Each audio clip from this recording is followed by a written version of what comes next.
What's up everyone, welcome back to another What If video. So, this video is going to be combining two concepts that I get asked to cover a lot.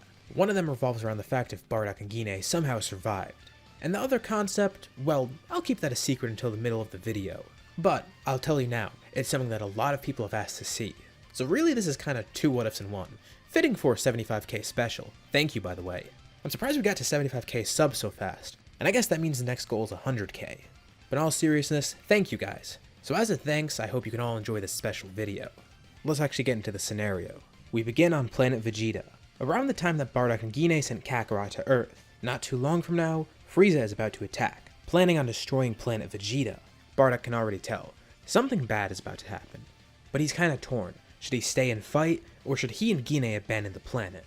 Joining Kakarot by going to Earth, he begins thinking, and he prepares 2 space pods just in case. He doesn't plan to go to Earth right away, because if it turns out that Frieza notices him and Gine leaving, he doesn't want Kakarot to be in danger as well. So, these ships have a course set to some random low-level planet that Frieza probably won't notice. Once BARDOCK and Gine escape, they'll go to that planet. And if they're fortunate enough to make it there alive, then after that, they'll know Frieza's not on their backs and then they can go to Earth and get Kakarot, followed by them finding Raditz. It seems like a good plan, right? There will be an issue that pops up later.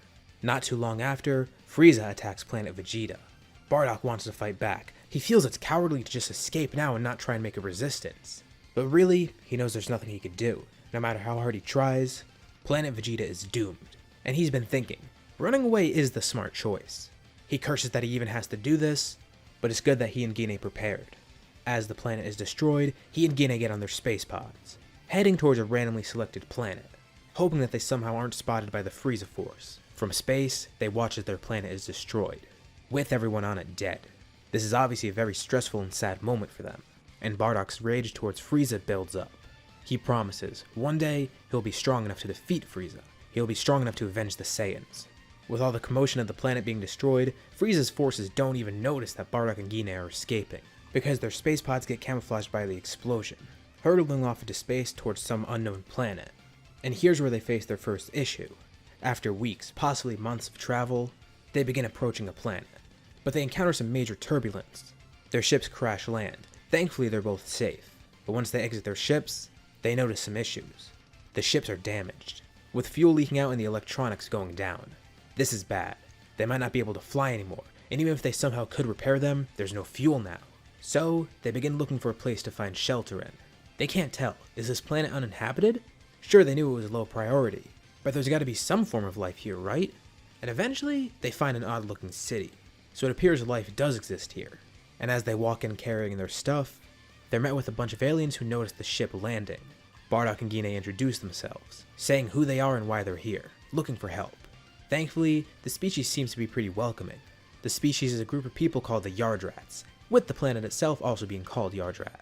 They don't know it, but this is a very good place for them to land. Although, they're going to be stuck here for quite some time, possibly forever. But the Yardrats are glad to help. They know of Frieza. And thankfully he's not here to attack the planet. This BARDOCK person apparently wants to oppose him, but he's not strong enough, and of course he's stranded on this planet. He can't even use his scouter because he doesn't want to be noticed. Fortunately, the Yardrats have some techniques that they could teach him. It seems this guy wants to pursue some training, and he could potentially be a very good student. Eventually, BARDOCK begins being trained by the Yardrats, for years, a couple decades actually. He and Gine stay on this planet, getting adjusted while BARDOCK trains. He learned some really interesting and powerful techniques, and thankfully, he and Gine are actually able to live a somewhat peaceful life. Sure, Kakarot and Raditz aren't here, but they can still live as a family in other ways. You'll see what I'm hinting at. BARDOCK even learns a technique called instant transmission, so it looks like he does have a way to escape off this planet. But the thing is, he can't sense Kakarot. Occasionally, he does sense some familiar powers around the universe clashing, involved in battles. As he learns to sense Ki, he senses an evil Ki which he assumes is Frieza. Occasionally, from the same planet it seems like, he also feels giant powers clashing. What planet could that be? He's not going to teleport there though because he doesn't know what's going on, but he takes note of this. Too bad he doesn't know what Raditz's Ki feels like, because otherwise he might be able to find him, Vegeta, and Nappa. Same for Kakarot as well. He can only hope for the best. But it's good to know this technique because if he ever needs to leave, he can. And with all his time here, he could pretty much learn everything that the Yardrats have to offer. But then, one day he senses something threatening. A really high power is approaching towards Yardrat quickly, but also fading out at the same time. The Yardrats are a bit nervous, but BARDOCK goes and checks it out. trying to figure out what's going on and ready to face this potential threat. He ends up in a somewhat remote area, and above him, he sees a ship approaching, and he's immediately concerned once he sees what the ship looks like. He can't really make it out from here, but it looks like the same kind of space pod he used to get here, and there's some sort of logo on the side. The ship eventually crashes into the ground, and he immediately knows what the logo is. It's the emblem of the Ginyu Force. His guard is up, and he's ready to fight. But then, the hatch on the pod opens. And what Bardock sees is way more shocking than any Ginyu Force member could be. It's someone that looks exactly like him. There's no way. Is this Kakarot? He's unconscious, it seems, injured. With his knowledge of spirit control, thankfully, he could heal. So nervously, he gives Kakarot a quick jolt of energy, bringing him back to consciousness and healing some of his wounds. He's assuming this is Kakarot, and he hopes he's not here for bad purposes. Goku wakes up, and at first, he assumes he's looking in a mirror. A guy is standing in front of him and he looks exactly the same. Kakarot immediately jumps out of the pod and jumps back, realizing this is another Saiyan, assuming it may be a threat. Both are confused, with Goku on high alert and Bardock not knowing what to say. He says one word, Kakarot, and Goku confirms it's him. But how does this guy know his name, and why does he look exactly like him? Bardock drops his guard, smirking. He introduces himself as Bardock, saying that he's Kakarot's father. There's no way. Goku doesn't even know where he is. And he's somehow on the same planet as the guy that claims to be his dad? Weren't Raditz, Nappa, and Vegeta the only ones left? The two are speechless, but Bardock begins giving his backstory, explaining what happened. So, Goku explains what happened as well, also explaining that his name is Goku now. But I guess he's gonna have to get used to the Kakarot thing early on. He already knows that's his Saiyan name. Bardock's wondering, why is Kakarot injured? Well, it turns out he was hurt by Frieza. And Bardock's more amazed than confused. He somehow survived an encounter with Frieza? That's amazing. He never would have thought Kakarot would have been able to do that. Well, there's more than that. Kakarot says he actually defeated Frieza. Bardock then tries to sense Frieza's ki, and he can't anymore. Kakarot's telling the truth. He actually defeated Frieza. And that's not even the craziest part. Kakarot is a Super Saiyan. Bardock doesn't even know what to say. This is such huge news. His son is alive, he's a Super Saiyan, and he defeated Frieza. This is the best day of his life. But he does have one question though. Does Kakarot know anything about Raditz's whereabouts? Yeah, that's where it gets kinda awkward. Oh, so Raditz is dead. But Kakarot can explain. First of all, he technically wasn't the one who killed Raditz, that was Piccolo. Plus, Raditz attacked his planet. This was in self-defense if anything. It's kinda awkward to explain, but he even says if Bardock wants they could revive him later. And this is a shock to Bardock as well. There's so much that Goku needs to explain. Bardock tells him to grab onto his shoulder, using instant transmission to bring both of them to civilization. And there's actually something that Bardock forgot to tell Goku about. He was too wrapped up in all the stuff about Frieza that he didn't even realize. He barely got to tell Kakarot about why he's here and how he got here. Goku is amazed. He's surrounded by a bunch of aliens. And then, two human-looking people run out of a building, both female. This is going to be a weird family reunion. Who are these two people? Bardock introduces the two of them. Gine, Goku's mother, and a second woman named Ruda, who just so happens to be Goku's sister. He has a sister too? Yeah, this is kind of a bombshell. This is what I was talking about at the beginning of the video. A lot, and I mean a lot of comments have been asking me, what if Goku had a sister? And we're going to introduce her here. We'll get more into her backstory, but considering Bardock and Gine have been on this planet for over 20 years, it's not unlikely that they have another kid. That's why she's even wearing Bardock's old armor, which was salvaged and repaired. So of course they're excited to meet Kakarot, and then they figure out what happened with him and why he's here. Gine's a bit saddened to hear that Raditz died, but she can understand why Goku had to defeat him. As for Ruda, she's only heard stories about both of her brothers, so it's amazing to see even one of them here. In terms of personality, I'd say she's a little bit like Gine and Bardock, a mix of them. And unlike Gine, she's actually a fighter, or at least wants to be. She's been training with some Yardrat techniques as well. I'd imagine her like a much more approachable version of Bardock, one who's a lot more friendly, something that she'd get from her mother. And while this is big news for them, it's also huge news for Goku. Yeah, he knew about Raditz of course, but it turns out the rest of his family's alive. And he has a younger sibling. I mean, none of them really know how to process any of this, but gradually over time, they'll get used to it. And Kakarot decides he's going to spend some time here, catching up with his family and also training. Bardock healed him before, which is kind of huge, and he wants to learn the kind of techniques that the Yardrats have. Also, he wants to learn how to go Super Saiyan at will, and he's going to need a lot more training for that. So, Goku joins in training with the Yardrats, with Bardock and Ruda as teachers. In terms of pure strength, Kakarot is way above both of them, but they have some crazy techniques. With all this training, Bardock of course knows spirit control. We saw that when he healed Goku, and of course when he used instant transmission. But spirit control does more than just that. I'm sure all of you have seen in the Dragon Ball Super manga by now. All the different kinds of stuff that Vegeta can do because of this. Spirit control allows you to duplicate yourself. It lets you change your size. You can teleport. There's so many things. Not to mention, it greatly increases your power overall. And of course, as we saw in one of the most recent chapters, Force Spirit Fission is the thing, where you can essentially take energy from someone and distribute it wherever you like. And it's a pretty overpowered technique when you think about it. Bardock essentially has mastery over this, and Ruda has some basic spirit control techniques and a few of the more advanced ones. So even though Goku is a lot stronger in terms of his pure strength, Bardock and Ruda's techniques far outclass Goku's. And yeah, they're not calling him Goku either, they stick with the Kakarot thing. It's just weird to use an Earthling name. It's great that they're all here. Bardock's pretty proud of his son, and they're not too concerned about the whole Raditz thing. Because first of all, according to Kakarot, they could bring him back somehow. And secondly, that's Raditz's own fault that he got killed. And Ruda actually gets along pretty well with her brother. Not only is it awesome to actually meet him, but their personalities work well together. At least this time his sibling isn't trying to kill him, and because of that alone, they're already better off than he was with Raditz. Hopefully he won't be like that when they revive him. Time passes, and back on Earth, we arrive at the point when Frieza and King Cold are returning. And of course, Trunks is there already, prepared to face off against them. As he goes Super Saiyan, out of nowhere, 4 people appear in front of him. One of them is Goku, but he's just confused. Who are the rest of these guys? How did they even get here? The Dragon team is watching nearby and they're very confused as well. And of course, Frieza and King Cold are pretty livid. Frieza recognizes Goku, and there's another Saiyan that looks just like him. This just ticks him off. But he's also a bit scared. 2 Super Saiyans. Crap. Goku takes over and fights against King Cold, while Bardock offers to fight against Frieza. Surely he can't match Frieza in terms of power, can he? Well, he doesn't need to. Goku and Trunks take on King Cold pretty easily. I mean, one of them's overkill as it is. But hey, Trunks likes fighting alongside him regardless. Ruda even joins in alongside Bardock to fight Frieza, mostly to just spectate and try and learn some stuff. Bardock tells her to watch closely. He begins attacking Frieza, and he is pretty strong, but he's not nearly on the level that Frieza is. Frieza's just amused by this. Does this guy think he could really stand up against him? Kakarot might have not killed Frieza before, but Bardock's gonna finish the job for him. Frieza then throws a punch at Bardock, and Bardock doesn't react at all. This guy must be stronger than Frieza thought he was. No matter though. He begins attacking more, but his punches start doing less and less to Bardock. He even launches a death beam, which just bounces right off Bardock's chest. And suddenly, he starts to feel a bit exhausted. It turns out this entire time, Bardock's been utilizing Force Spirit Fission. That took me like 5 takes to say, it's kind of a tongue twister. Thank God I actually got that right. Back to the fight though, Bardock's been using this and been draining Frieza's energy very slowly. Frieza is exhausted, he has no energy left. And he looks up and sees, above Bardock, he's been gathering all of Frieza's energy. He then draws it back down to him, focusing it into a massive blast. Using all of Frieza's stolen energy, Bardock launches a massive blast at Frieza that kills him. Bardock sees it as kind of poetic in a way. Frieza took everything from the Saiyans.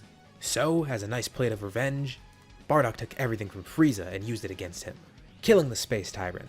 Of course, Goku and Trunks had no problem taking on King Cold, but now everyone's confused. Trunks doesn't know who these 3 Saiyans are.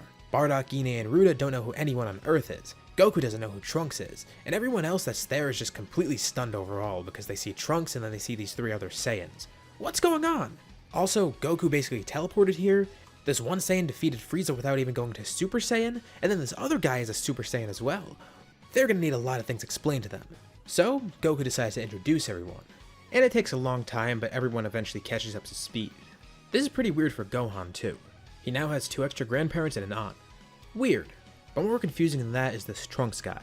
And Trunks pulls Goku to the side to talk to him alone. He tells Goku his true identity, but Goku only, telling him about the androids and the heart virus. Also, he doesn't remember his mom mentioning anything about Goku having an extra family. That's a pretty important detail to leave out. It gets him kind of worried. Did she forget about it? Did she purposely leave it out for a reason? Or, worst case scenario, Goku never did have his extra family here, and this place he traveled to isn't the same as his main timeline. He hopes that's not the case, but he's gonna have to ask Bulma about it. Everyone thanks him and he returns back to his timeline, hoping for the best. He'll be back in 3 years to make sure everything's okay with the androids. Okay, but more importantly than the androids right now, there's 3 extra Saiyans on Earth, 2 of whom are fighters. Once we go into the Android Saga, things are about to get really interesting, but we'll save that for the next part. Bardock is immediately intrigued. He sees that Vegeta's there. Ah, the prince, the person that Raditz was with. He heard Kakarot mention him, but it's weird actually seeing him here. And the weirdness goes both ways, because Vegeta looks at Bardock with confusion. How is he so strong? Sure, for Kakarot or that other guy that just showed up, they're Super Saiyans, Bardock didn't even transform. Also, he looks just like Kakarot. And the sister bears some sort of resemblance as well. Great, more clowns like him. Just what Vegeta wanted. Bardock goes up to Vegeta and just thanks him.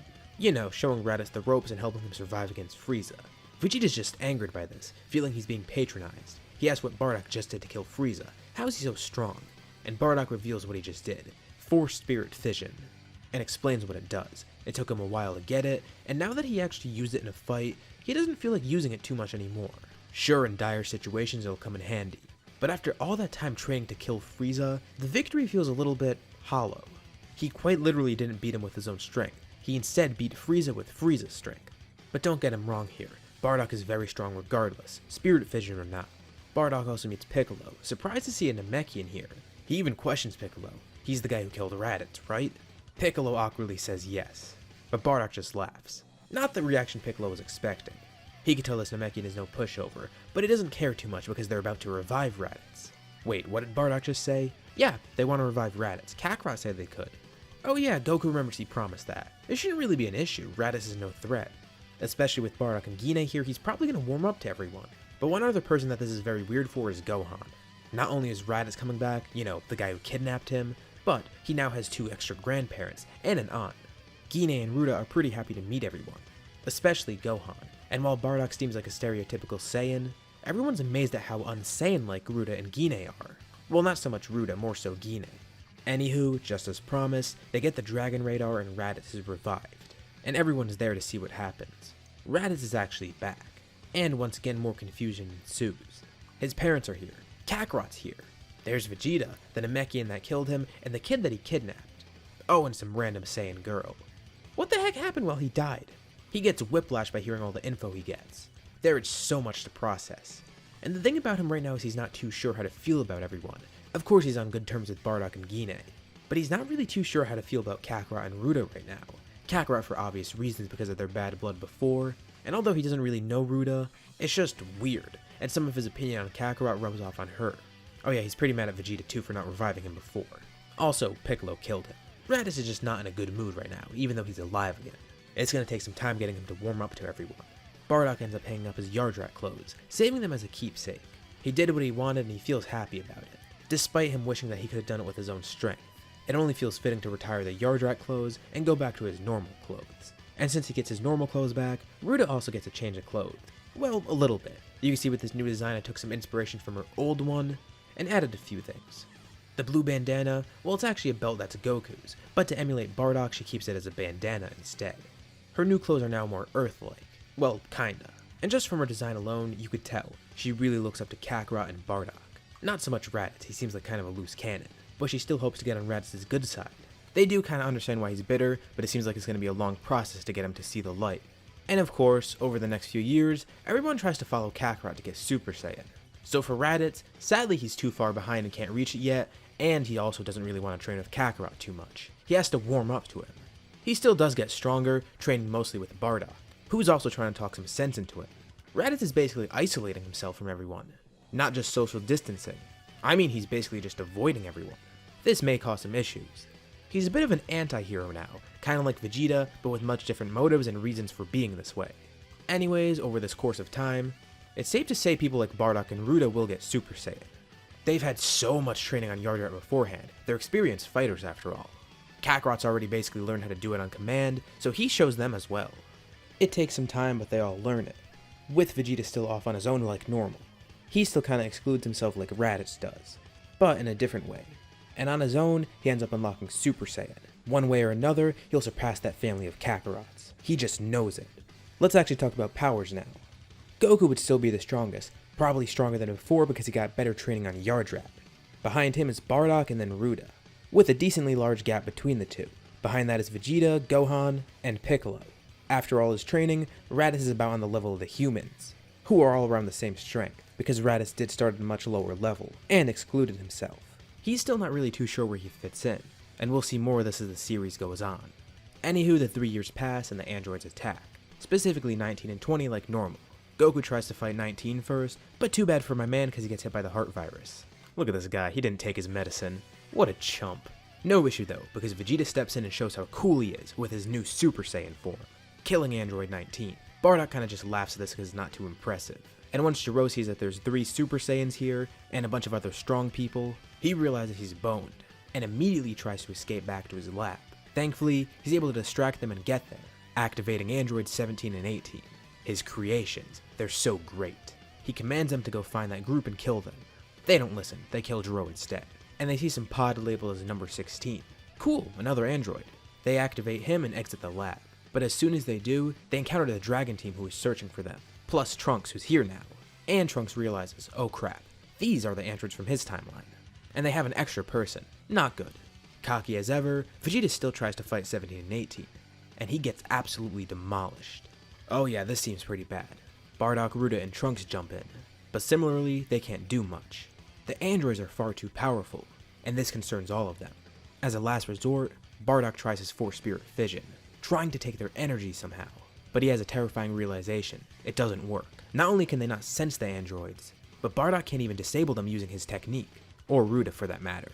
It seems like they're absolutely screwed, but thankfully, the androids do spare them. They're looking for Goku now. So they leave everyone there injured, and 18 gives Krillin a kiss. Weird, but you know my boy Krillin, he likes it. And the androids head off, ready to cause more havoc. The next few parts of this arc continue somewhat normally. Piccolo goes to the lookout and he fuses with Kami. This new increase in power should let him face the androids, but it's going to be kind of tough finding them. And like normal, he encounters Cell. All the while, Goku eventually wakes up, with Gine and Chi-Chi trying to help him. They were the ones actually watching over him this whole time, and they're glad that he's finally back to consciousness. Things continue to go the same up until the point where Goku suggests the room of spirit and time. This is when stuff starts to change more. He realizes that if everyone uses this room, they'll be able to get stronger in a much shorter period of time, and the androids won't be any problem. So who ends up going in first? Well, Bardock volunteers, and asks Raditz to come in with him. Raditz is a bit of a weakling right now, and he's gonna whip him into shape, also trying to talk some sense into him. Vegeta really wanted to take Trunks in first, but Bardock took the opportunity before him. The two are still being very petty towards each other, a lot of times passive aggressive. Vegeta begrudgingly accepts this, and in the meantime he'll train with Trunks on the lookout. In the Room of Spirit and Time, Bardock finally has an opportunity to talk with Raditz. He wants to know, why is Raditz being so moody? It's the reason he's so weak right now. Raditz is surprised that Bardock doesn't understand. Kakarot, he's so insane-like. Raditz is just disgusted by the thought of it. Sure, he's not a weakling anymore, but where is that Saiyan pride? How could one be like Kakarot? Plus, a big part that he feels this way is because of the bad blood they had before. Bardock needs to put some sense into it. He tells Raditz plain and simple, just shut up. The whole Saiyan pride thing makes no sense anymore. All the Saiyans are dead because of the way they lived. Kakarot's doing something right, that's why he's so strong, and he's having a good life while he's doing it. Plus, in terms of the whole fight they had, it was Raditz's fault. He knows all about how Raditz tried to recruit Kakarot. It was just a stupid plan overall. If anything, Raditz is going against how the Saiyans should be. They should stick with each other. That's the whole reason they were able to defeat Frieza. Camaraderie and power is what will keep the Saiyan race alive, albeit just the spirit of it. And Raditz needs to get that in his head. Of course, this is the Spark Notes version of the talk. Bardock's talk is much more detailed and personal, and it actually sticks with Raditz. His father's right. He shouldn't be focused on a petty feud with his brother from years ago. He could probably learn a thing or two from Kakarot. But anywho, there's still the problem with Vegeta. And Bardock understands why Raditz is bitter about that. After everything he did with Vegeta and Nappa, they didn't even consider reviving him. Had Bardock not come to Earth, Raditz would have remained dead. Vegeta wasn't concerned about him at all. And you know what? Bardock understands this, and he tells Raditz, if there's one way he wants to get back at Vegeta, it's to surpass him. This is all the motivation Raditz needs. Catching up with Kakarot, surpassing Vegeta, and amending his relationship with his brother and even Ruda. Going forward, Raditz is going to try to better himself, with the help of Bardock and Gine, of course. Now, let's go back to the outside of the Room of Spirit and Time.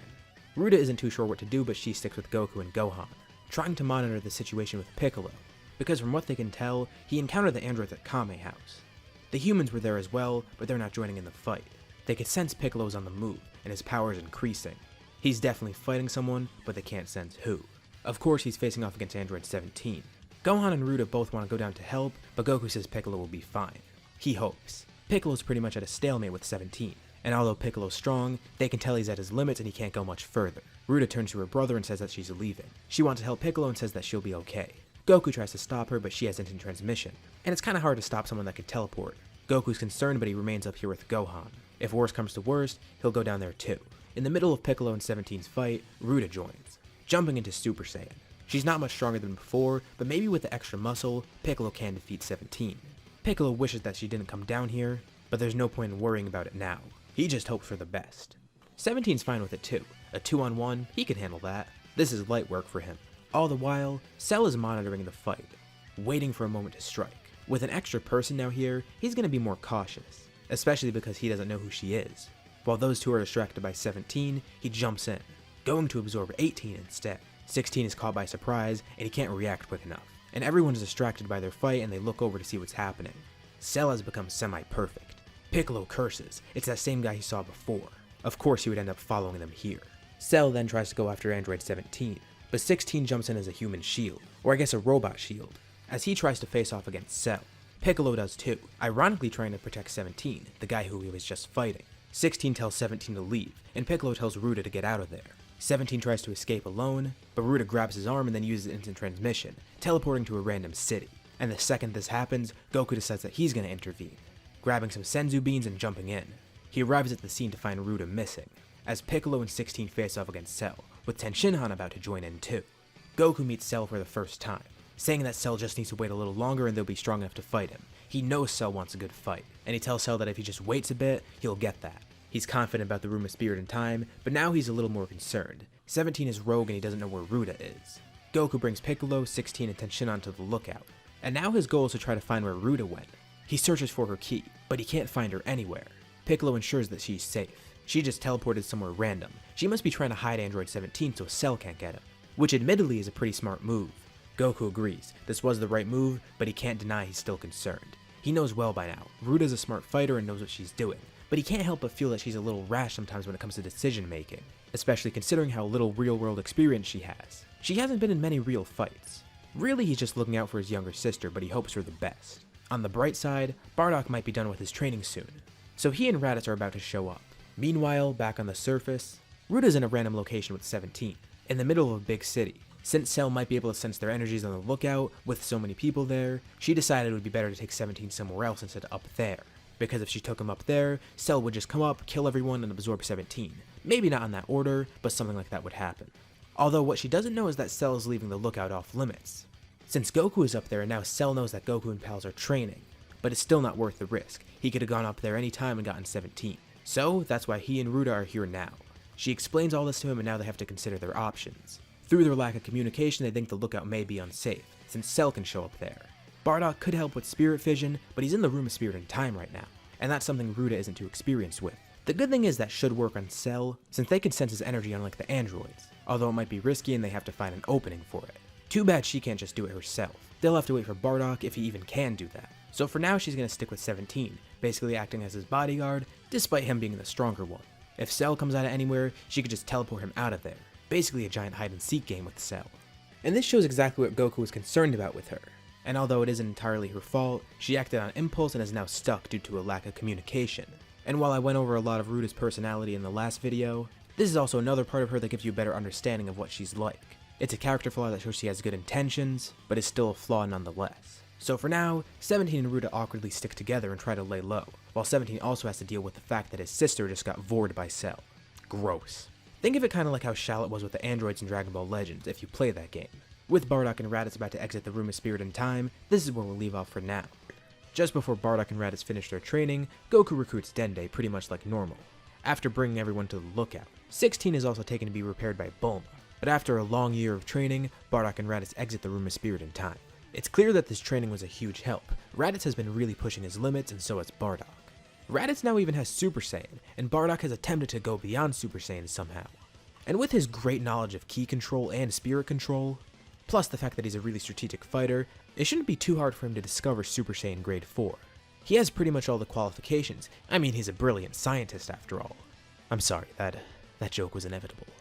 Raditz puts his hand on Goku's shoulder and apologizes. Bardock helped him see that he was in the wrong. He's been very unfair to his brother, and he wants to change that. He promises Kakarot, though, he will remain ahead of Goku, as he is right now. This actually comes as a shock to Goku, but he's pleasantly surprised. His brother actually did surpass him, so did Bardock. As of now, Bardock is the strongest of the group, with Raditz trailing behind. He has an insane amount of motivation right now, and his training went very well. Everyone's glad to see this, except for Vegeta. He's pissed. Raditz even shoots him a smirk, and Vegeta's not going to take that too lightly. Goku was about to go in with Gohan, but Vegeta instead grabs Trunks and literally drags him into the room of spirit and time. How rude! Well, even though Vegeta and Trunks are training, Bardock and Raditz feel pretty confident. They're caught up to speed about everything that happened so far, and they're a little concerned about Ruda, but in terms of Cell, they're feeling pretty good about fighting him now. This new evolution as Super Saiyan that they've accessed makes them feel very confident, and they want to give it a shot fighting against Cell, so they look around for his ki, and it turns out Cell is laying low as well. His ki is completely concealed. While they're at it, they also try to look for Ruda. Goku is very concerned. As we saw in the last part, he's a pretty protective brother, and he is worried about her, but Bardock assures him she'll be okay. Regardless though, they are going to look for her. It wouldn't hurt. As Goku and Gohan spar in the lookout, Bardock and Raditz remain calm and try to search wherever, concentrating very closely and looking for keys all around the world. Their two targets right now are Ruda and Cell. Thankfully, after a few hours or so, they sense Cell's energy briefly flare up when he attacks the city, and Bardock teleports there with Raditz. Back to Ruda, she's laying low with 17, and while she's disgusted to be even near him, she eventually gets a bit sympathetic. 17 is a villain, but she learns it's against his will. He didn't want to become like this. He was kidnapped by Jiro alongside 18, who forcefully turned them into androids, programming them with the idea that they need to kill Goku. And now with 17 realizing that his sister's in danger, his own human thinking is overriding his directives from Jiro. Why would he want to kill Goku in the first place? He has no motive to do that. Ruda's confused as to why he's telling her this. Well, she's not his target. And plus, after all the stress he went through when 18 got absorbed by Cell, he doesn't care anymore, he just wants Cell defeated.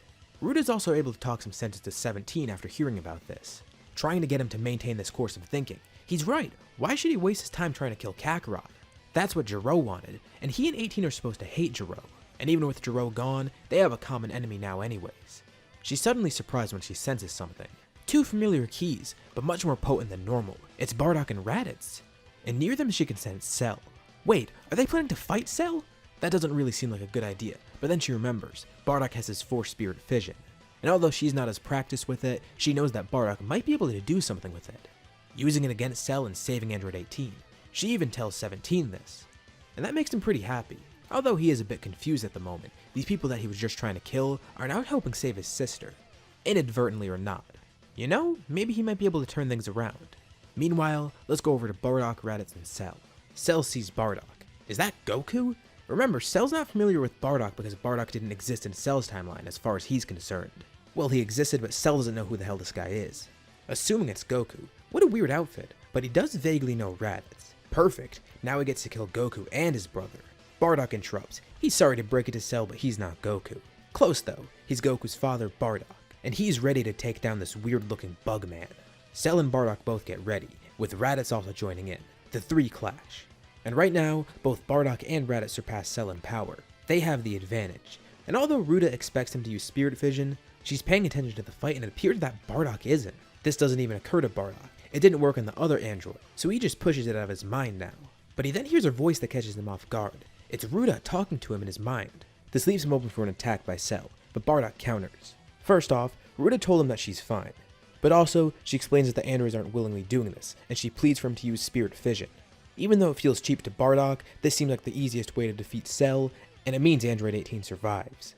He does want a fair fight, but he's not going to be like Vegeta. He realizes the risk here, and he decides to swallow his pride, using Spirit Fission at the request of Ruda. Android 18 is freed from Cell, and Cell just doesn't know how to react. He reverts to his imperfect state. Now furious and confused, what was that? Wanting to land the final blow, Raditz jumps in, and with basically no effort at all, he's seemingly able to kill Cell. Sensing this, Ruda then teleports over with 17, feeling that everything's safe. They're surprised to see her, but glad. Although, not so glad to see Android 17. Mainly because he was the enemy, and Bardock's a bit suspicious. He was alone with his daughter for a few hours. He hopes nothing weird happened. Jokes aside, it all seems peaceful now. Goku even brings Gohan and they teleport there, with Goku wanting to make sure Ruda is okay. They're all celebrating the victory. Until a bright flash of light comes out of nowhere.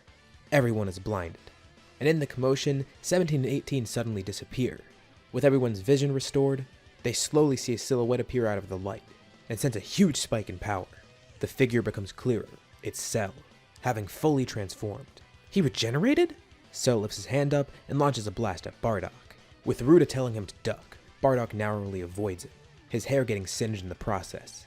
Almost immediately, Cell flies over to the group, with his first target being Ruda. She meddled in his plans before, and he doesn't want her around. With a powerful swipe, he flings her far away, crashing to the ground nearby unconscious.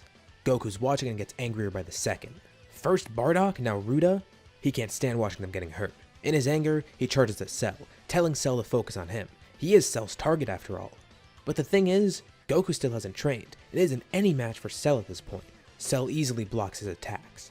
And then, with one hit to the back, he knocks Goku down, unconscious. That was easy. Now he could finish off Goku. But then, Cell starts to feel a bit strange. It's the same feeling he felt before when Bardock used Spirit Vision.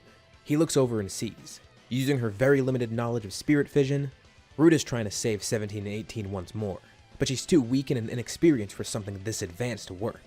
A little bit annoyed, Cell lifts up his hand and incinerates the entire area. With Bardock and Goku injured on the ground, Raditz and Goku watch as Cell kills Ruda, effortlessly and without remorse. Blinded by rage, Gohan then jumps in and attacks Cell. While Raditz just stands there paralyzed, something snaps within him. Gohan tries to fight Cell but fails to do anything, but they're both distracted as they look behind them and see. Out of anger, Raditz's power increased once more. He has now become Super Saiyan 2. He immediately goes in to attack Cell, fighting alongside his nephew. It's an odd duo, and Gohan's kinda lagging behind, but they work effectively. Although, there's an issue. Even with a rage boosted Gohan and Super Saiyan 2 Raditz, there's still not enough to defeat Cell. They're just desperately trying to have a last stand. Nearby, Bardock begins to stand up, and he sees in front of him, Kakarot is on the ground unconscious and injured, and he can't sense Ruda anywhere. Close by, Raditz and Gohan are defending him against Cell. He recollects himself, slowly becoming less and less disoriented. He stumbles over to Kakarot and heals him. They're watching the battle go on, but they have a bad feeling deep in their stomach. They can't find Ruda anywhere, but Bardock remembers she should be close by to where Cell flung her to, and as the two look over, their stomachs immediately drop. Nothing is there besides a smoldering crater. They both know what it means. Raditz and Gohan struggle against Cell, but there's another burst of power.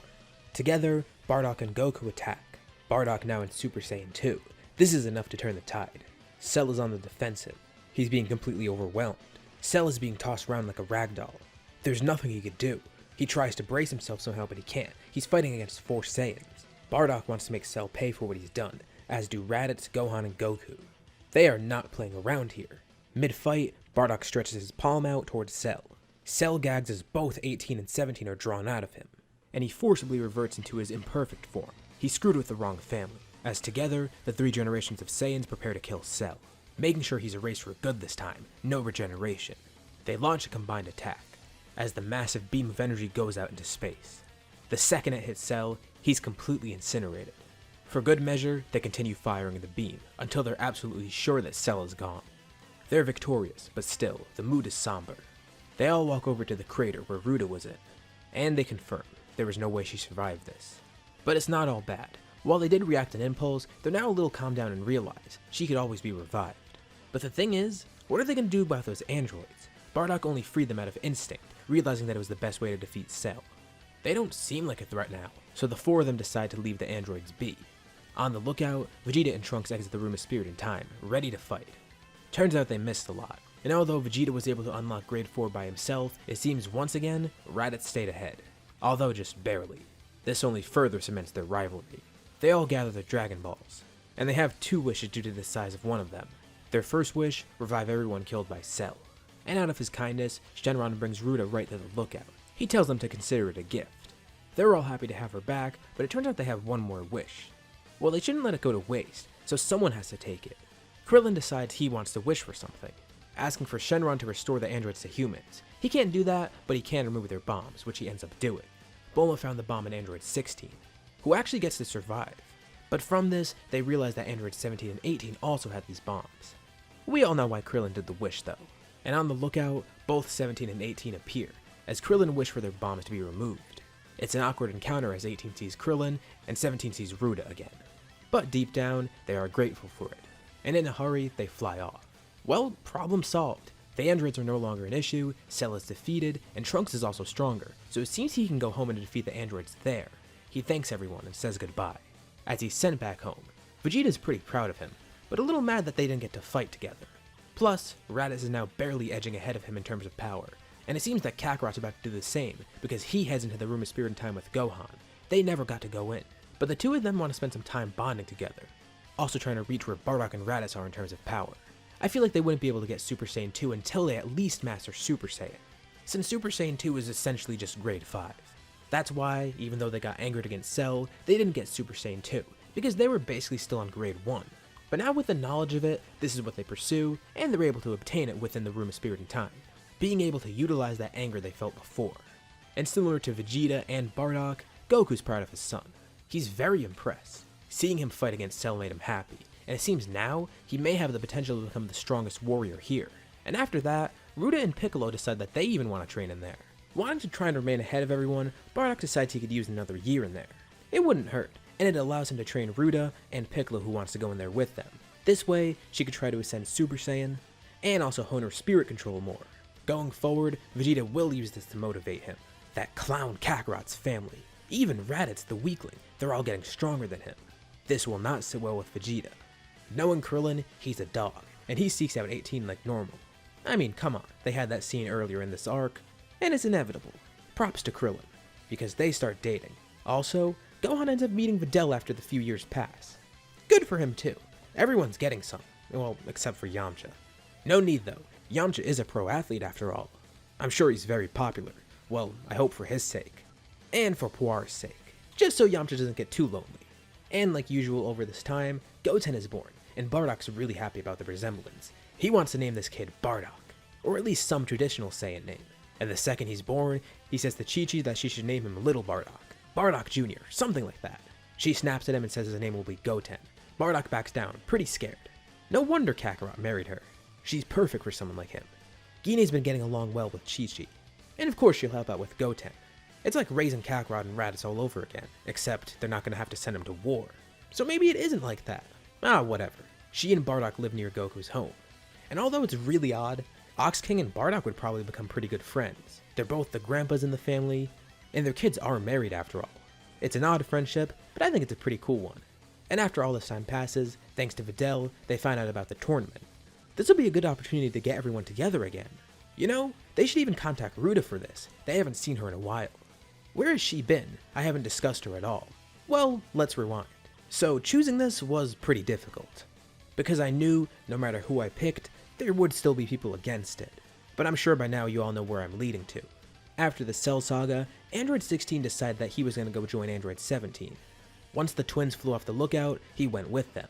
But he was grateful for the group's help. So 16 still kept in contact, and through him, Ruda was able to find out. That Android 17 guy, he's on an island now. As the Ranger, she thought it would be pretty nice to visit him. So 16 helps her out. She's actually pretty interested in the island, and what 16 and 17 are doing. She really just wanted to check up on them. She was curious how 17 was doing after everything happened. This eventually snowballs more and more. And similar to what happened with Krillin and 18, Ruda actually ends up dating 17. I'm sure you guys saw this coming from a mile away. And honestly, I feel like this is the best choice. Some people suggested Vegeta, and that's partially my fault because I forgot to mention that Vegeta still did get with Bulma. And another popular suggestion was Yamcha, but I just don't see that happening. The personalities don't line up too well, and she barely had any interactions with him. Like I said, it's a case similar to Krillin and 18. And I think it's a pretty good ship. 17 is basically a clean slate at this point too. I mean, he's absent until Dragon Ball Super, which makes it even more convenient. And two funny things arise out of this. For one, this means Krillin is part of Goku's family now, as an in-law. Pretty fitting considering they're best friends. And number two, it's also kinda odd for Bardock and Goku. 17 did want to kill Goku after all. I mean, they could tell he's reformed now, but it's a bit of an adjustment. Besides, if 18 can turn good and get with Krillin, this should work. Bardock is more and more suspicious about what happened in that city. But anyway, that leads us to now. The World Tournament is here, with a different roster. Most of it remains the same, but there are some changes. Goku, Vegeta, Gohan, Videl, Krillin, Android 18, Android 17, Ruda, Bardock, Raditz, Spopovich, Yamu, Mr. Satan Piccolo, Shin, and who could forget? Kibita. Goten and Trunks can't even sneak in his Mighty Mask. Sucks for them. In the first round, Krillin ends up fighting 17, a match between brother-in-laws, but it's pretty obvious who wins this. It's weird because 18 doesn't know who to cheer on, but besides that fight, the next few go normal. I am so sorry, Videl. You all know what happens to her, I don't need to cover it in depth. I don't want her getting hurt. Sadly she does though. And so does Gohan later on once he gets stabbed by Yamu and Spopovich, draining his energy. Kibito ends up healing Gohan, and everyone has to chase down Spopovich and Yamu. But Bardock's then realizing, he knows what just happened, they stole his energy. So he decides it wouldn't hurt if he took it back. Spopovich and Yamu don't even notice, but as they're flying away, Bardock takes their energy back. giving it to Gohan, which fully heals him. It turns out Kibito wasn't needed at all. Shin didn't even know he could do this. And this is actually better. It means they could still follow Spopovich and Yamu, but they don't actually have any energy that they're bringing to Babidi. This time, the same group goes and follows them. Except we have the addition of Bardock, Raditz, Ruda, and 17. A bit of a small army. Vegeta's a little upset. He was about to fight Kakarot, and he wanted to fight Bardock and Raditz too. He's been training over these 7 years, and he feels confident. Still angered about how they surpassed him, and kinda treated him with disrespect before. With these emotions brewing up in Vegeta, we'll leave off here. Following the Majin servants, the group is eventually able to arrive at Babidi's ship, and it's clear that Babidi is outmatched right now. The group watches carefully. They feel like they have an advantage right now, and they don't want to blow that. Babidi's crew, it's kinda weak compared to them, and just as Babidi is starting to realize, they didn't actually get any energy from anyone, since Bardock was able to steal it back. Smart move by him. Babidi is angered and panicking, and his best line of defense right now is Deborah. They call out the group, knowing that they're there watching. Babidi's gonna have to really use his magic to try and protect him right now. Deborah is able to coax the group out, and they're all prepared to fight him together. Just as everyone's about to attack together to kill Deborah, most of the group suddenly vanishes. In order to gather some energy and save Deborah, Babidi scattered everyone around. Some ended up inside the ship, some ended up back at the tournament, while Bardock, Kibito, and Piccolo are the ones left outside. While Bardock's group tries to fight Deborah, Goku's part of a group inside the ship, and they try to take everyone down inside. Ruda's easily able to kill Pui, while Goku kills Yakon pretty much the same way he did in the canon story. They quickly keep heading down the ship, but it seems like they're not making any progress. As soon as they get to another level, they end up back at the same one they started at. Babidi is manipulating the ship, making it like an infinite ladder. Imagine that staircase in Mario 64, pretty much like that applied to this ship. For now, he's essentially just biding his time, trying to figure out what he can do to try and counter this. But after thinking for a bit, he ends up coming up with an idea. Get more servants! He searches around and finds 2 potential people he could possess. One is Vegeta, who's probably the easiest target for Babidi. With all the bad emotions bubbling up within him, Babidi can easily exploit him. He was one of the people teleported back to the tournament, alongside Raditz. And Raditz would most likely be another good target for Babidi. Just like the canon version of Vegeta, Raditz is a good person by now, but some of that malice still exists within him, and although it's a little bit harder than Vegeta, Babidi still can exploit that malice. First, he goes after Vegeta, easily being able to get into his mind and possess him. Everyone at the tournament watches in horror, as Vegeta screams in agony and begins transforming. After him, the same happens to Raditz, with Vegeta talking to him while it's happening. While people at the tournament are trying to talk to Raditz and help him, Vegeta instead is trying to encourage him. Not that he really needed the encouragement, Babidi is still able to possess him, and the two, once again, work together as malicious Saiyan allies. Just as Bardock is able to kill Deborah, his group and the one in the ship are teleported away. Babidi is actively teleporting everyone right now, just to annoy them and get the right matchups. This Bardock fellow is really strong. So is Goku, but he can't have 2 of them together at once. Bardock and Vegeta are teleported into a wasteland, with Raditz and Goku teleported to another one. Everyone else is sent to the World Tournament, trying to figure out what happened. Vegeta's target right now is Bardock, while Raditz's target is Goku. Babidi carefully selected these matchups. He knew these two had a malice towards the other. Bardock versus Raditz wouldn't work, since Raditz would probably still have a soft spot for him. Goku versus Vegeta could have worked, but that leaves no one powerful enough to match Raditz. Everyone at the tournament is confused, but they quickly realize what's happening, and they realize they need to stop the fights. So, the best option right now is to split up.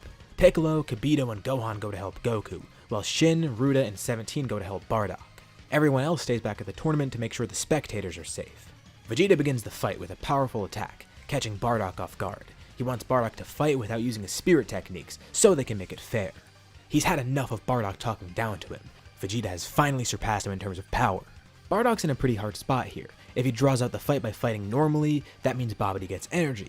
But he's cautious, because if he tries to steal Vegeta's energy, Babidi may just steal it from him somehow once it's out of Vegeta. That would be the easiest way to defeat Vegeta, but there's more risk to it. So, Bardock sticks with a normal fight for now. Maybe, somehow, he could still knock Vegeta out.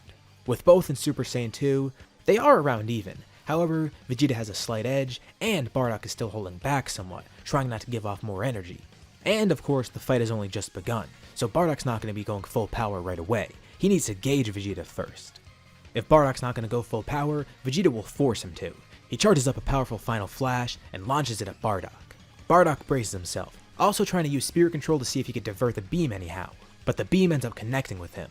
Or at least, it hits something. Just as soon as the fight started, someone's already intervened. Vegeta feels the beam connect and he laughs. But as the light dissipates, he sees something forming around Bardock. There's a green barrier of sorts. And Vegeta quickly realizes what just happened. Using instant transmission, Ruda teleported there with 17, looking to help. And 17 quickly threw up a barrier trying to help Bardock, with Ruda also throwing up a barrier of her own. It's a pretty useful technique that she picked up from 17. Bardock thanks him for helping, and he tells Vegeta flat out, they could fight some other time.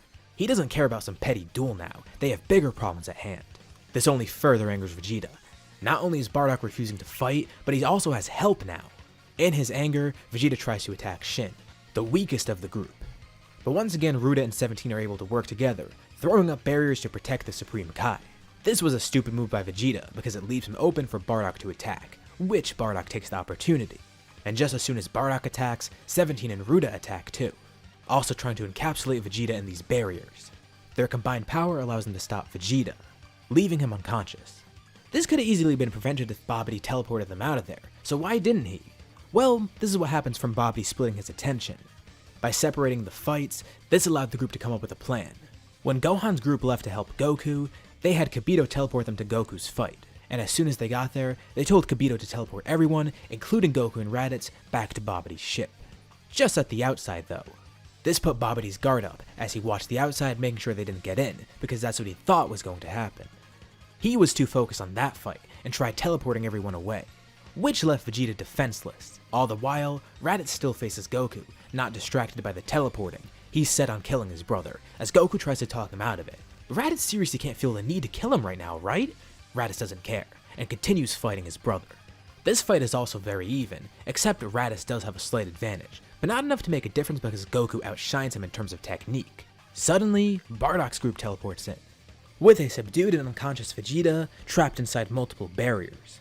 Their group decides to go right for Babidi, as Piccolo and Gohan try to intervene helping Goku fight Raditz. Raditz has serious deja vu from this, not only because he's fighting the same people once more, but because he loses again. With Majin Raditz and Majin Vegeta unconscious, the group descends once again on Babidi, and all seems lost for him. Thinking on his feet, he quickly teleports next to the unconscious Vegeta and Raditz, breaking the barriers around them and then putting them in his own shield. With an energy draining device, he stabs both of them, taking all their energy and leaving them gravely injured, teleporting back into his ship. They're badly hurt, but their Majin Seal is gone. Babidi leaves them for dead, no longer having any use for them. But thankfully, Bardock, Kibito, and Ruda rush over to heal them. Good thing they have multiple healers on the team. Kibito does the job and tells the other two to save their energy. He has a bad feeling that they'll need as much as they can. Vegeta and Raditz wake up bitter, both disappointed in what they did, and having mixed feelings about the whole thing. They're also a little bit woozy right now. But they can't focus on that right now because Babidi is the main issue, and they suddenly sense a huge spike in power somewhere. It's too late. With this little bit of energy he stole from Vegeta and Raditz, Babidi was able to finish Buu's revival. And far away, they could sense Babidi sicking him on cities, killing people and destroying places as soon as he's awoken. Most of the group is terrified by Majin Buu's power, but Bardock feels like this is good. He has an idea. They had to stay away from taking energy before, but now they're free to do whatever they want. Ruda realizes this too. And now that she actually has some control over her spirit fission, she and Bardock can work together to defeat Buu. So she and Bardock immediately teleport to the city where Buu is, with the rest of the group reluctantly following, ready to fight just in case. This is a risky move, but it seems like Bardock has a good plan. And just as soon as they get there, Raditz decides to launch a massive blast to kill Babidi, as payback and penance for his actions. Although, Buu easily blocks it, being controlled by Babidi.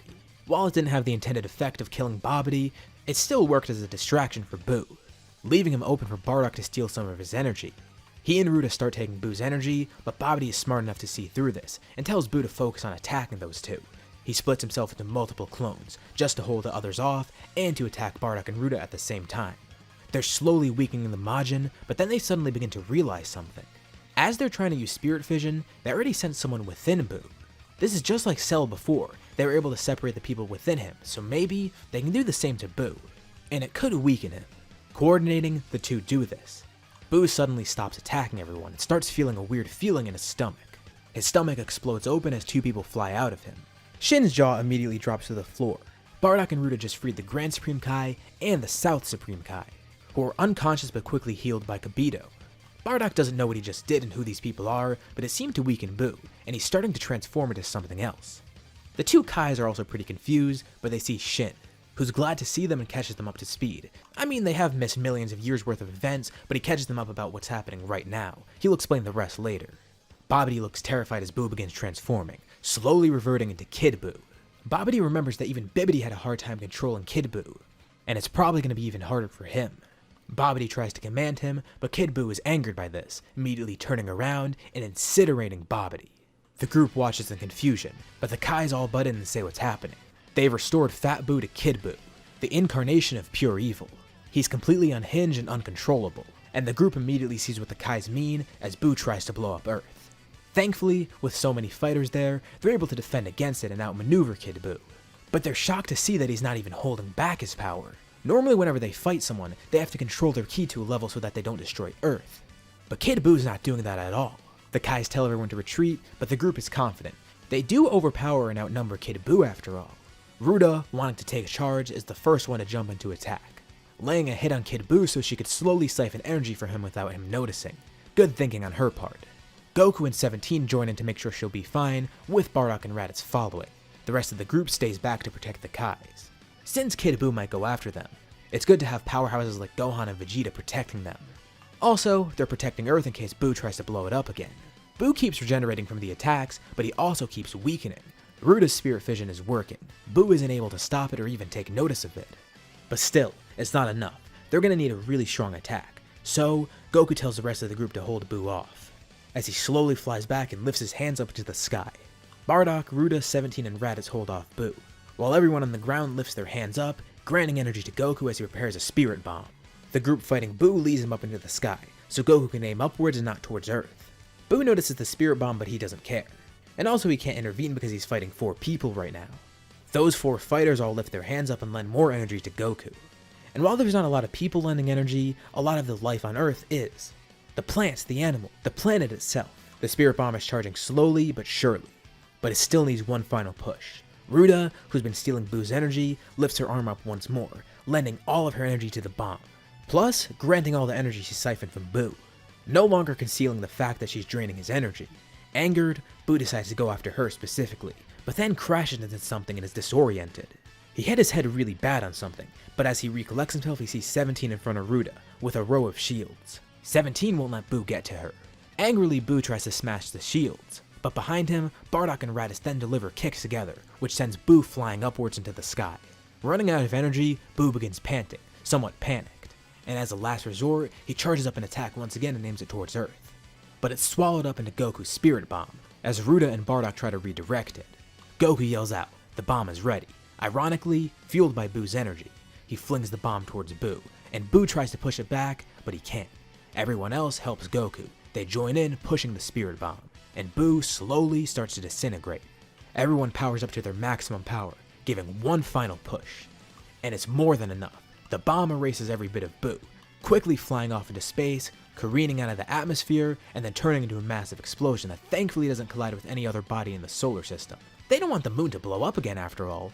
Blue particles fall from the sky as remains of the spirit bomb, and the Kais look in astonishment. They thank Shin for his great work finding these people, but Shin tells him to thank the mortals. It's a shame that West and North Supreme Kai aren't alive, but they got payback at least, and 2 of the Kais got saved. Grand Supreme Kai uses magic to heal everyone instantly, even faster than the Yardrat students or Kibito could heal. To extend his gratitude, he offers to train any of these mortals if they'd like. Most of them do have families and responsibilities though, so all of them decline, but they thank him for his offer. Well, all but one of them decline.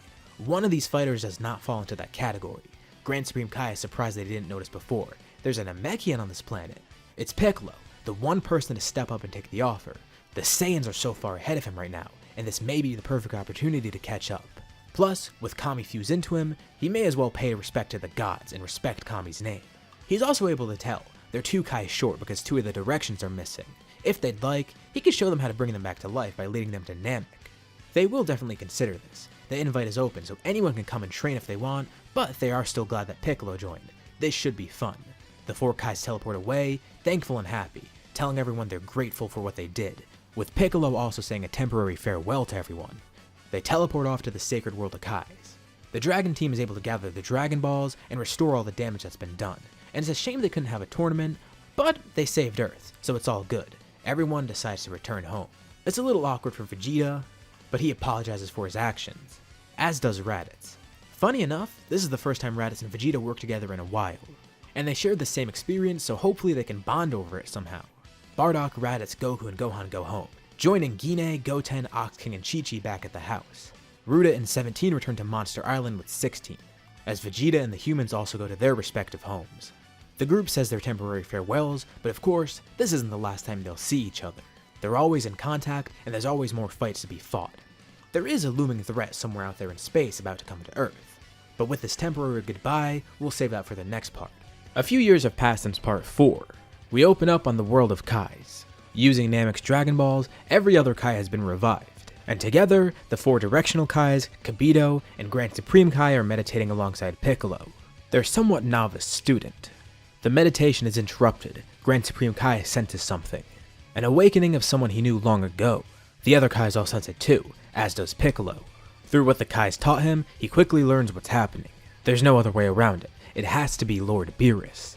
Piccolo's training has been going pretty well, and he's made some great progress while also learning about the universe. The Kais have all taught him about Beerus and the multiverse as well, and Piccolo is stunned to hear that now, Beerus is once again awoken from his nap.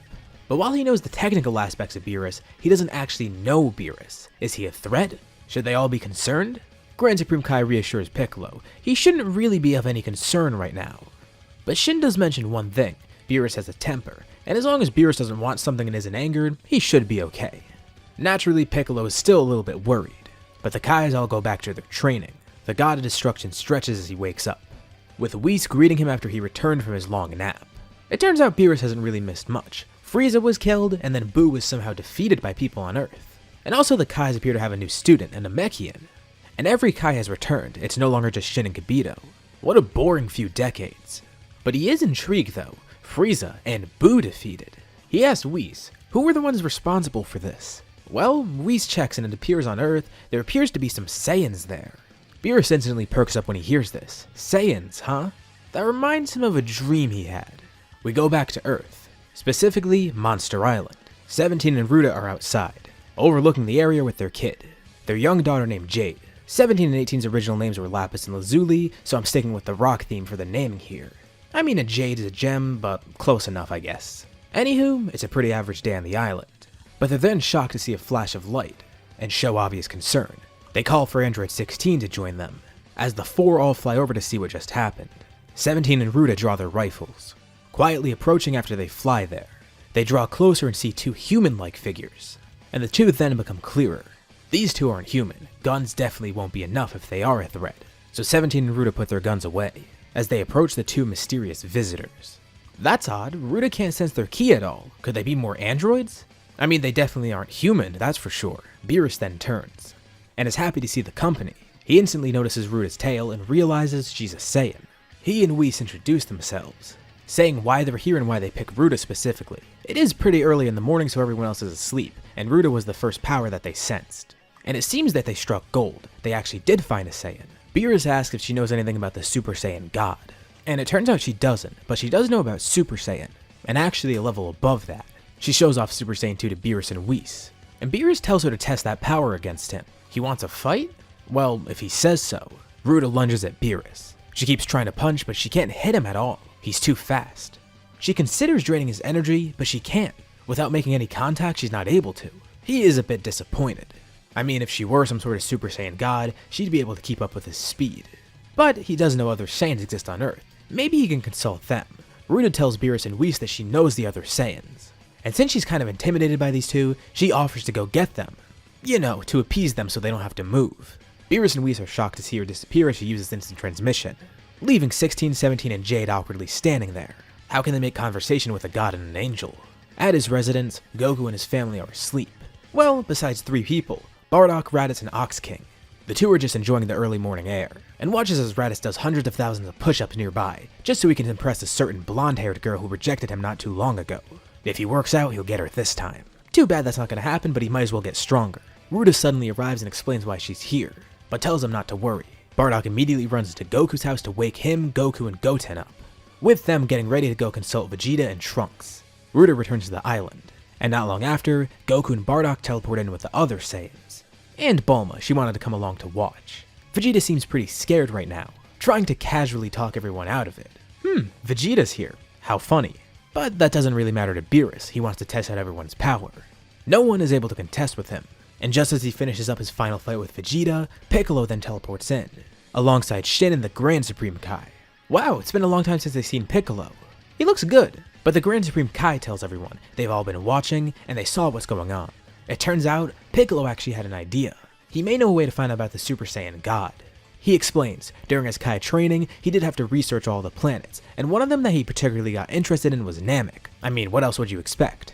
And with his interest in Namek, he eventually did find out about the Namekian Book of Legends. And although he hasn't really read it too in depth, he knows there's some stuff about Saiyans in there. He tells Beerus to hold off for now. He'll consult the book and tell him what he finds. This is actually news to Beerus, and he lets the Namekian do it. Using the Kai Kai, which he learned, Piccolo then goes to Namek, as they all wait around, with some even trying to fight Beerus again. A few minutes later, Piccolo then shows up again, and he seems pretty happy. He's read the book and it turns out there is something about the Super Saiyan God in there, and how to achieve it. The Super Saiyan God isn't a person, it's a transformation. Well, from what he can understand. And the great thing, the ritual isn't even too hard. They just need 5 Saiyans to channel all their energy into one other Saiyan, and they have more than enough Saiyans here. Yeah, that's all great, but who do they use the ritual on? They all turn to Beerus, letting him decide. So, he surveys the crowd and points a finger out. His finger is pointed towards Bardock. From all of his fights, Beerus can tell that Bardock seemed the most impressive, although Vegeta and that Ruda girl came surprisingly close. But still no match for Beerus. Everyone agrees to this. Goku, Vegeta, Raditz, Ruda, and Gohan all channel their energy into Bardock. Unsure if the ritual will work, but it does. Bardock then descends from the sky with red hair. This is definitely what Beerus was looking for. They can't sense him, but Bardock can tell. This power is insane, unlike anything he can ever imagine. So Beerus gets ready to fight him.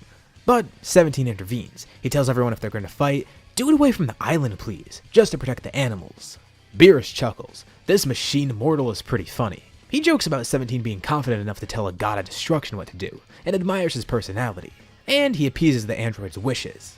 The group all flies towards the coast, as Bardock and Beerus ascend above the water. The fight itself is spectacular.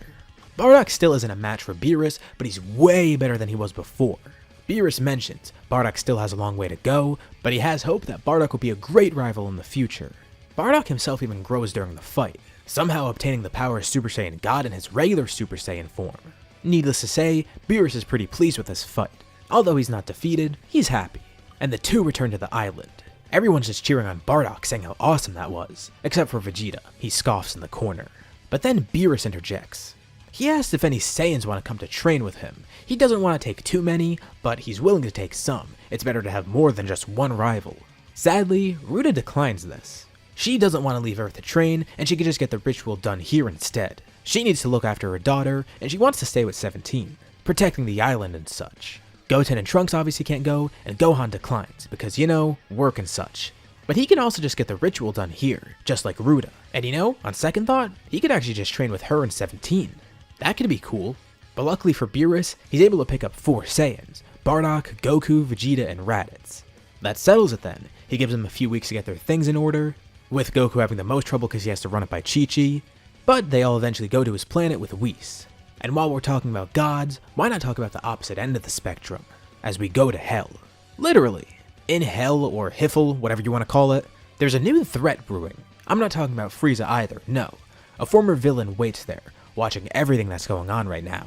This villain awaits to make his return, and while on the topic of villains, Frieza is also trying to make his return, or at least his army is. Ruda, Jade, 17, Gohan, Goten, and Trunks are all on Earth training one day, alongside Android 18 and Krillin who joined them. Even some of the humans are there. With how often they visit the island, they're all pretty good friends. And 17 essentially has made everyone honorary rangers.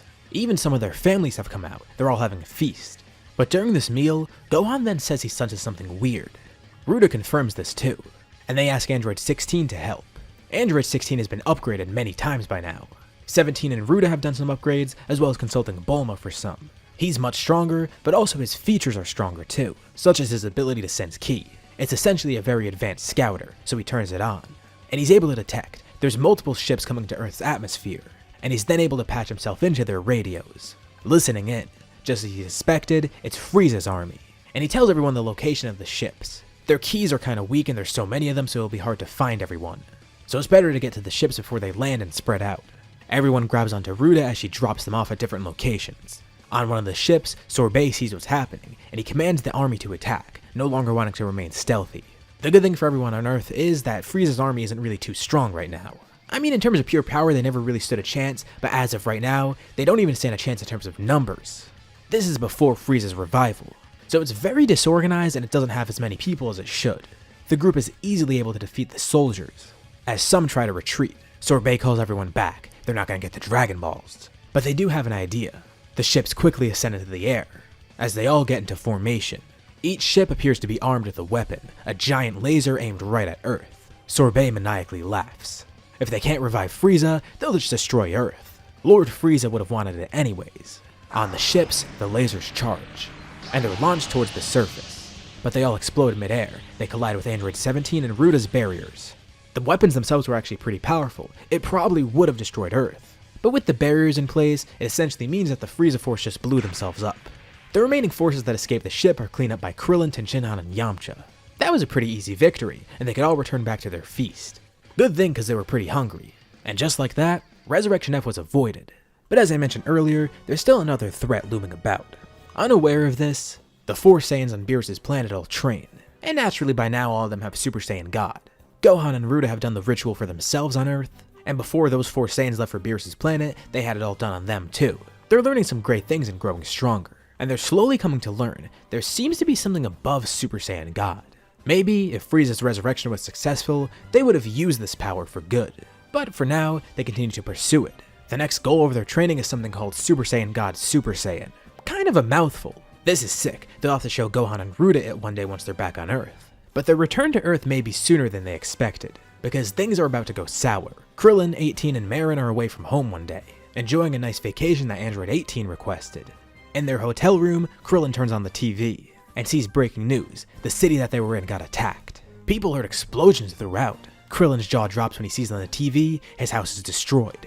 Nothing else, just his house. Thankfully they weren't home and they could always replace that, but still. What could possibly be going on? The news describes it as some sort of terror attack, no accident. Naturally, news spreads. 18 eventually makes a call to Monster Island. Ruda picks up and is surprised to hear the news. 18 surprisingly sounds pretty nonchalant when she says her house was blown up. She's more angry than anything. But Ruda's confused. It wasn't any accident, it was an attack. Who could possibly want to target Krillin or 18? It's good that they were away from home, and they say they're going to remain here for now, at least until they get more information. Needless to say, Ruda's pretty concerned, so she asks if 16 can go analyze it and see what's going on. He agrees and heads over to the city, as Ruda then goes to tell 17. 17 is out on the island right now, and he sees an odd poacher. Oh great, another one of these. He fires a warning shot, but the poacher doesn't budge. He can't quite make out who it is. Maybe one of Frieza's goons who escaped. He draws closer in the forest to approach the person, with his gun ready, but he's surprised as he hears an eerily familiar voice. Ruda exits the house to go tell 17, and then she sees an explosion in the distance, near where 17 is supposed to be. And even worse, she senses power nearby. Wait, is it a single power or is it multiple? She can't really tell. But something about it seems bad, and familiar at the same time. She's paralyzed in fear as she sees in front of her the same guy who killed her a few years back. And then, she's literally paralyzed as she feels an odd wave of energy rush over her. This energy isn't any normal kind of ki or god ki even. It might not even be ki at all. The person she just saw turns and grins. In his hands, he holds a battered Android 17. Nice to see you again. It's none other than Cell. He's alive? How is he back and why is he stronger? Ruda gets it now. He's the one who attacked Android 18. But what does he want? And what is this power he's using? Well, we'll save that mystery for the next episode. So as I mentioned, this Cell is the same Cell from before. I was pretty interested to read through the comments and see what people's theories were about this Cell. And surprisingly, not many people predicted this. You see, for this brand new arc, consider it somewhat of a rewrite of the Super 17 saga and Dragon Ball GT. Well, not really, more so it's taking heavy inspiration from it. But how is that? Well, let's rewind a bit, all the way back to the Buu Saga once Dabura died. Since we are taking inspiration from GT, we're gonna assume that both Gero and Dabura get to keep their bodies in hell. If Frieza did, then they probably would as well as a certain other someone. In hell, Dabura ends up meeting Gero, as well as Babidi who's been sent to the same place. They're all pretty disappointed, and want revenge on a common group of people. That group of Earthlings, Saiyans, that one Namekian, and those androids. Dabura and Babidi are particularly angry at the Saiyans, while Gero is very angry at the androids. But they're pretty much all angry at everyone else on Earth. And there is one more person in Hell that's there with them, and that would be Cell. While Cell is Jiro's creation, it's not like they're best friends or anything. However, Cell, Jiro, Dabura, and Babidi all have a common goal: revenge. And the perfect weapon is right there. First off, Cell needs some upgrades. Jiro is able to give Cell DNA from Babidi and Dabura, not only allowing him to have Dabura's strength, but Babidi's magical abilities. So, he's upgraded far beyond his original capabilities. Jiro really wanted to gather some DNA from Ruda, Bardock, and Raditz as well, but obviously with their current location, they're gonna have kind of a hard time getting DNA from people on Earth in the living world. They are able to work with what they have here though. So now, the actual escape plan. Although it will take a long time, possibly even years, the combined magic of Babidi, Dabura, and Cell may be enough to create a rift to allow them to get to Earth. As we have seen both in canon and non-canon content, it doesn't necessarily seem too hard to get back to the living world. And with strong people such as this, I'm sure it would be possible. But they are eventually able to create this rift out of Hell. As Cell exits through the temporary portal, the three other villains laugh, seeing Cell as kind of a weapon for them. They get to sit back and relax in Hell as Cell does the dirty work. But of course, Cell is doing things his way. He doesn't need these guys anymore. He has the strength to overpower Dabura, the magical abilities to outshine Babidi, and the intelligence to make Jiro's pale in comparison. He has it all now, and he no longer needs these guys on his side. This is his mission now. And can he really even trust them? As he departs Hell, he launches a massive blast, killing the three of them altogether. And since they died while in the afterlife, these three are now all permanently dead. The portal begins rapidly shrinking as Cell heads through it, quickly closing off as he's now back in the living world. So now the hard part, who should he target first? Well, there is one thing that could be useful from one of the fighters on Earth. Something that Jiro didn't have the resources to make in Hell. An infinite energy engine. They actually told Cell to do this regardless, so they wouldn't have to make an engine themselves. If he attacks one of the androids first, he can just kill them, take the battery, and install it within himself. Much easier than gathering the resources and actually building the part.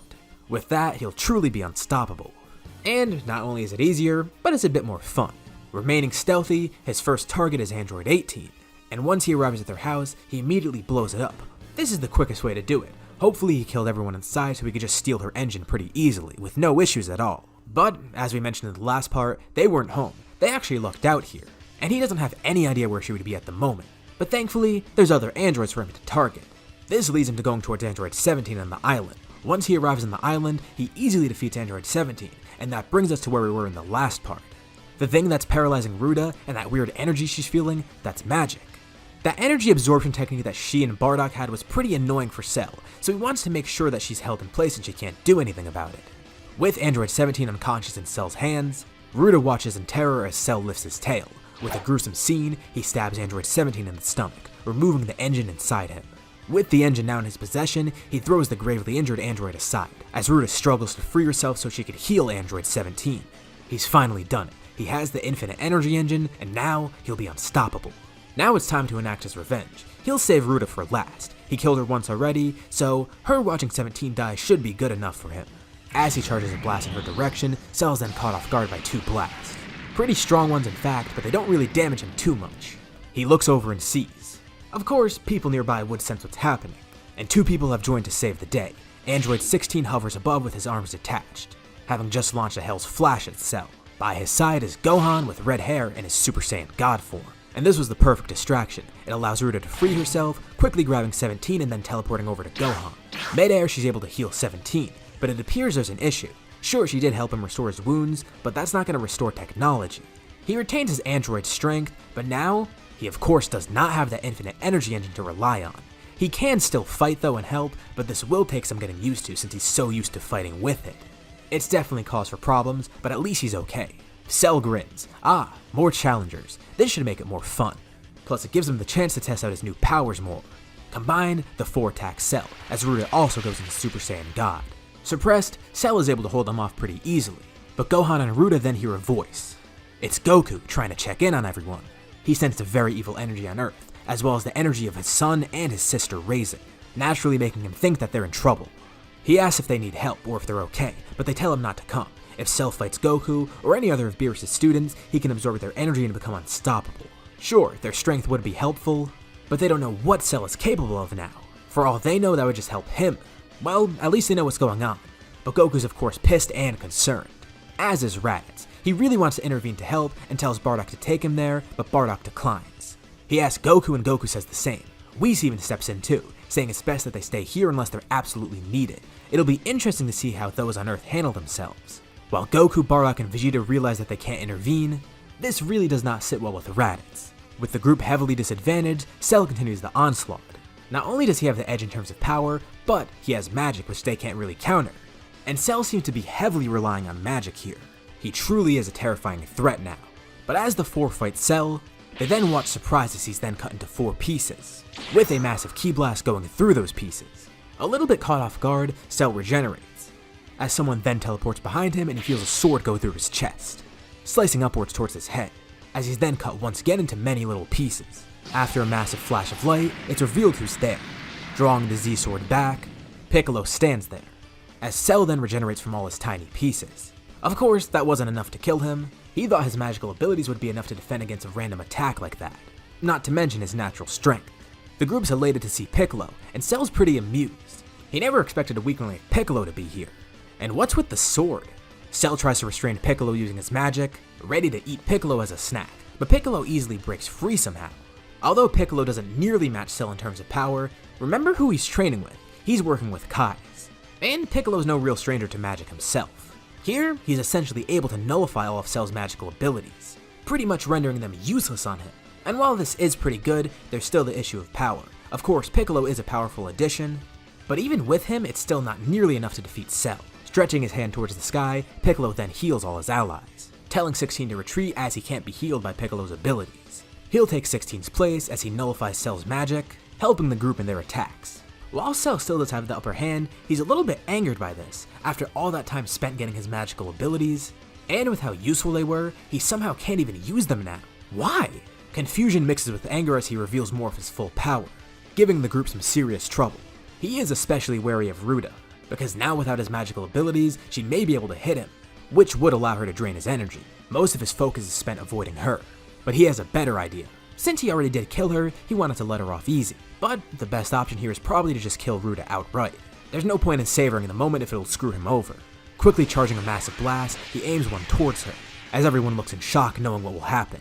Desperately, she quickly braces herself. A massive explosion takes place midair, with Gohan, Piccolo, and 17 looking on in horror. Cell chuckles to himself, but Gohan and Piccolo realize they can still sense her energy, and it seems that someone else is there too. The blast dissipates, revealing Ruda with her arms up, trying to block the blast. But in front of her is Raditz, with his hands stretched out, with Bardock alongside him, seeing Bardock and makes Cell explode in anger. This guy again, meddling with his plans. He's not even going to try to savor the moment, he'll kill Bardock instantly. As he lunges towards Bardock, Bardock then lets out a chuckle as he teleports away, back to Beerus' planet. He's not there to fight, he was only there to transport Raditz. After much thinking, they decided it might be good to send some help. Even with the risk, it shouldn't be too bad if they send one person, and Raditz seemed to insist on going. He hasn't really been there for his siblings too much, but now he's going to make up for that. As Bardock teleports away, Cell stumbles midair, confused as to where Bardock went. He then plummets to the ground as Raditz delivers a flying kick, spiking him downwards. Cell still collectively outshines them all in terms of power, but naturally this is an issue for him. Not only is his magic nullified now, but they have an extra fighter here, and he seems pretty strong. What the hell happened to Raditz? He was never this strong before. And now that he thinks about it, why do Ruda and Gohan have red hair, and why does Raditz have blue hair? These are some really weird looking Super Saiyan forms. But whatever, he picks himself back up and continues fighting. For the time being, Cell decides to set his sights on Piccolo, and the group is keen to pick up on this quickly. They now all struggle to protect him. Cell is singling him out now because he wants to activate his magic once more. They continue fighting, and then Gohan is suddenly handed something by Piccolo. Piccolo subtly passes it towards Gohan so Cell wouldn't see it. This must be a Senzu bean or something, but telepathically, Piccolo then begins conversing with Gohan and Raditz. Raditz hears them loud and clear, as he taunts Cell going on the offensive rather than the defensive. He gets Cell to fight him one-on-one, telling Cell that no matter how strong he is now, it's nothing in comparison to where Raditz is. Of course, this is a lie, and Raditz doesn't really stand a chance here, but he's confident. He focuses on dodging Cell's tail, even cutting it off with a sword made of ki, with both of his hands encapsulated in ki blades. Obviously these blades don't injure Cell since he just regenerates, but it's a smart move by Raditz, as Raditz continues lunging towards Cell with the ki blades. He has a new plan. He goes for Cell's arms and legs, continuously cutting them off, as well as his tail. And you know what? To up the ante, how about some more blades? Raditz turns his legs into blades as well. He does have to be really careful with this, but this essentially makes him a sentient Kienzan right now. Raditz grins. This seemingly basic strategy is enough to hold Cell off. at least until Cell is able to think a way around it. There's no point in holding back anymore. Cell fully powers up, and the power that Cell shows off actually makes Raditz' stomach drop. Everyone on Beerus' planet reacts the same way too, except for Beerus and Whis. Beerus is admittedly a bit intrigued, but he'll let these mortals handle it. The good thing is, Piccolo only needed a really short diversion, and Raditz accomplished that. As Raditz distracted Cell, Ruda was able to heal both Piccolo and Gohan, as Piccolo can't really just heal himself. She and 17 get the rundown on the plan, and they tell everyone to be safe, as she and 17 then teleport in to help Raditz. In the heat of the battle, Cell lets out a massive explosion, as 17 desperately tries to shield the island beneath them, and this blast knocks the 3 fighters back, leaving them open for Cell to strike. As Raditz tries to rebound, he sees Cell's tail lunging towards him. Too fast for him to dodge or slice off, but then he sees someone else slices off the tail. Raditz, Ruda, and 17 are happy. The diversion worked. Watching from Beerus' planet, Whis shows everyone on his staff. Goku's pretty shocked. What happened to Gohan? Whis' staff displays an image of Gohan with green skin and some other odd features, as Whis explains. It was a pretty smart move on Piccolo's part. The item that he handed Gohan was a Patara earring. Cell looks up and sees the same thing that Goku is looking at. A new figure wielding the Z-Sword. The fusion of Gohan and Piccolo, a fusion of master and student. The hardest part now is coming up with a name. I could do Kalohan like Dragon Ball Fusions does, but since this is a different fusion, let's say he dubs himself Gohalo, because any other option is kind of a mouthful or sounds very odd. But he doesn't focus on that right now. The fusion's pretty content. The massive power of Gohan combined with the abilities of a Namekian and a Kai, although his grin disappears, as he gets a message from the Grand Supreme Kai within his head. He told Piccolo not to use those earrings on himself, and Piccolo completely forgot. This may make the fusion permanent because Piccolo is an apprentice Kai. No one's really sure, but the Kais weren't against it just to be on the safe side. Maybe it'll be okay, but only time will tell. Gohalo needs to focus on the fight, although he dreads the possibility of having to explain this to Videl later. Oh, Kami, and he has to explain it to Chi-Chi too. He tosses that worry aside as Cell attacks, but he's able to Kai away. Seems like Cell forgot that this fusion could teleport. Cell tries to attack again, but it's the same result. He turns around and sees Gohalo standing there, charging a special beam cannon. How stupid. Cell knows that move too, and he knows how long it takes to charge. Preparing a quick blast, he launches it towards Gohalo, and the blast seemingly erases the fusion. But Ruda, Raditz, and 17 aren't too scared. That was just a clone, a mere distraction, because little does Cell know, about a dozen other Gohalos are around him charging the same attack. He realizes it when it's too late, and he's hit by these collective attacks, as the fusion then reforms into one being, with a brilliant red flash as he turns into Super Saiyan God, or at least whatever his version of Super Saiyan God is. Still, it seems like it might not be enough. Cell is just too strong, but this fusion should do a good job holding him off. Cell prepares his own Kienzan, and Gohalo seemingly isn't too fast to dodge this, as his arm gets sliced off. He regenerates, feigning his weakness, but really, this is just as planned. While Gohalo regenerates the arm, Cell launches towards him, but is then hit from behind as Gohalo controls his severed arm. Distracted, Cell looks behind to see who attacked him, seeing nothing but a floating arm there, leaving him open for another attack from Gohalo. This fusion, it's mocking him. Cell snaps. He's lost all of his sanity. With a menacing grin on his face, he charges a massive Kamehameha, one that'll erase the fusion easily. But just as he's about to launch it, his hands are then pushed upward towards his face, erasing his entire head and upper chest. Cell angrily regenerates, seeing Gohalo's arm stretched out.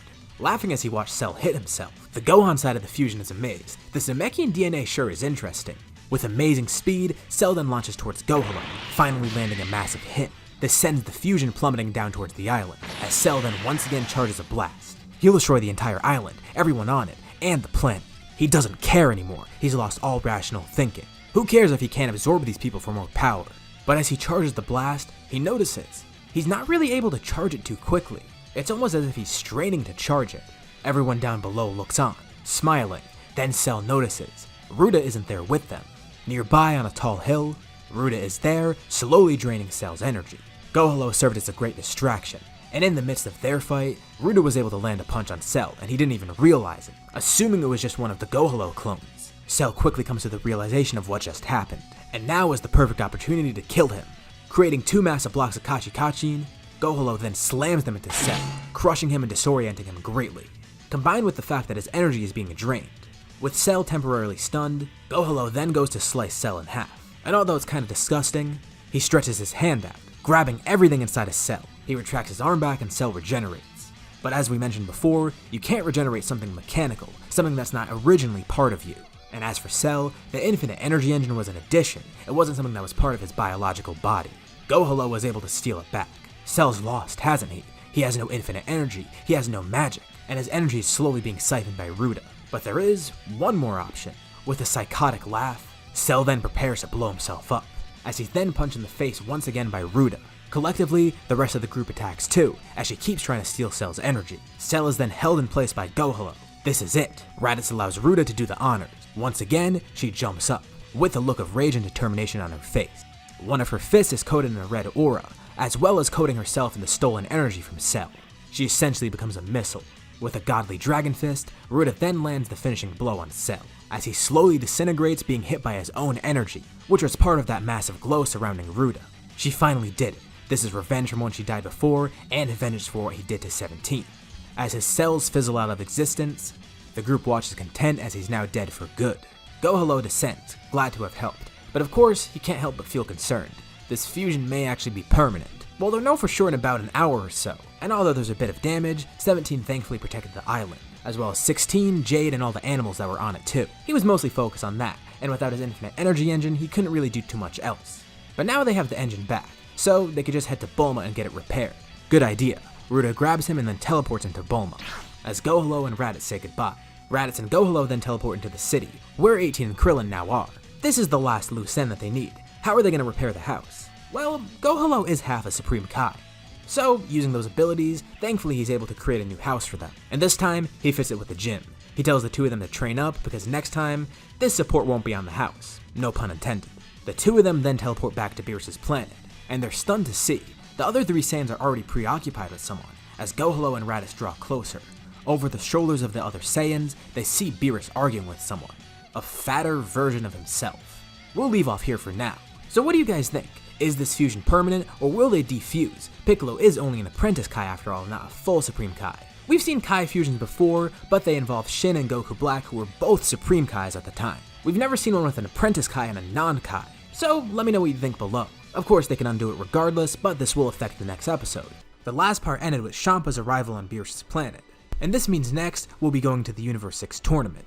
Luckily for everyone else, during this conversation, Gohan and Piccolo end up defusing. That's a huge relief. Right away, the group already has a great team. Champa says it's cheating if Piccolo is involved since he is a Supreme Kai, but pretty much anyone else is fair game. Goku, Vegeta, Raditz, and Bardock are instantly on the team. The next choice could either be Gohan or Ruda. Ruda kinda has her hands full right now because 17 needs to have surgery and repairs to install his engine again, and Bulma mentions that it's a gross process, and it'll take some time for 17 to get back to full form. So, Gohan gets involved instead. Don't worry though, we'll see some more of Ruda later. As for her, she definitely has some catching up to do, after seeing Raditz reveal Super Saiyan Blue, as well as knowing that everyone on Beerus' planet has access to it. She realizes that she needs to step her game up. She'd rather remain on Earth, but even with that, she can still train for this form. She wishes she could have been part of the tournament though. It would have been pretty fun, but maybe next time though. That settles it. They have their 5 members and the team is pretty stacked. Everyone is pretty much on the track for the same things too. Bardock, Goku, Vegeta, and Raditz already have Blue, so they continue to train with that. And they also help Gohan try and access it. And this gives Goku a great idea. Gohan may not be able to access it in the time before the tournament, so instead, they're gonna go in the Room of Spirit in time. Just for a day because Gohan doesn't really want to age too much. While in here, Goku's able to find out about Super Saiyan Blue Kaioken, while Gohan ends up accessing Super Saiyan Blue, and he seems pretty strong. The two have a fight and Goku's amazed. He didn't know Gohan could reach this level. He's been so focused on training with the other 3 that he forgot about everyone on Earth, including Gohan and his sister. Goku begins realizing something. He should probably be visiting them more after the tournament. But also, he has a question for Gohan. He asked if he wants to stay in for another day, since Gohan already grew remarkably fast, and Goku wants to test his limit. It takes some convincing, but Gohan ends up agreeing. He's actually interested too. He wants to see how far he can go. Plus, if he stays in a few extra days, maybe he'll learn some stuff from Goku that he didn't know before. As for everyone else, they continue their training on the outside, getting some quality family time in too. Time passes and the tournament itself begins. It's not really anything crazy. The first fight is Bardock versus Potamo, and Bardock wins. The next fight is Bardock versus Frost, and Bardock isn't playing around here, especially because of who Frost is. He can see right through the act, and Bardock wins. Bardock is up against Vegeta next, and even though he physically can't hurt Vegeta, I'm sure Bardock can come up with some pretty good insults. So, by doing that, Bardock wins again. Everyone in the crowd watches on. Champa's in disbelief. How are his fighters being defeated so easily? Beerus of course is happy. Bardock's just sweeping everyone. And as for the other Universe 7 fighters, they're a little sad about it. They want a chance to fight too. It's not really fair that Bardock gets to have all the fun out there. I mean, they're winning, but still. They wish they had a chance to fight. Next up, Bardock faces Kaba. Obviously, he saw Kaba before the tournament, and now he's realizing how crazy it is to see another Saiyan, one from another universe. It's weird, this Saiyan doesn't have a tail, and he looks really young and skinny, nothing like the average Universe 7 Saiyan. Plus, it turns out these Saiyans are actually good people, with a remarkably different history than Universe 7.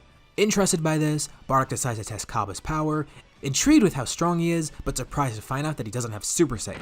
So, Bardock ends up helping him unlock this, pretty much like Vegeta did.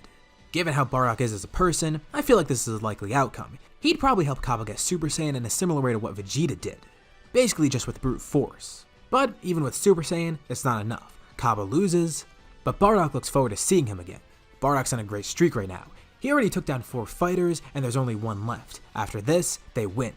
He's actually gotten a little too confident. He's seen the rest of the team, and they're very weak in comparison to the next fighter, that being Hit. Bardock is quickly able to find out how strong Hit is. His base isn't enough, Super Saiyan's not enough. All the other Super Saiyan forms don't do the job either. Even with Blue, it doesn't work. Something about Hit's strength and abilities, it really trips him up. Through his brute strength and his time-skipping techniques, Hit of course takes the win here, being able to defeat Bardock relatively easily. This comes as a shock to everyone else. Bardock's no slouch, he shouldn't have lost here. That must mean this Hit guy is really strong. And the next one up is Vegeta. In terms of power, he's relatively similar to Bardock. And now he knows a bit about Hit's techniques, although he doesn't really know too much about how they work. The thing is here, Vegeta pretty much knows that this is a losing battle. He doesn't overpower Hit enough, nor does he know enough about Hit's abilities to counter him. But Vegeta has a strategy.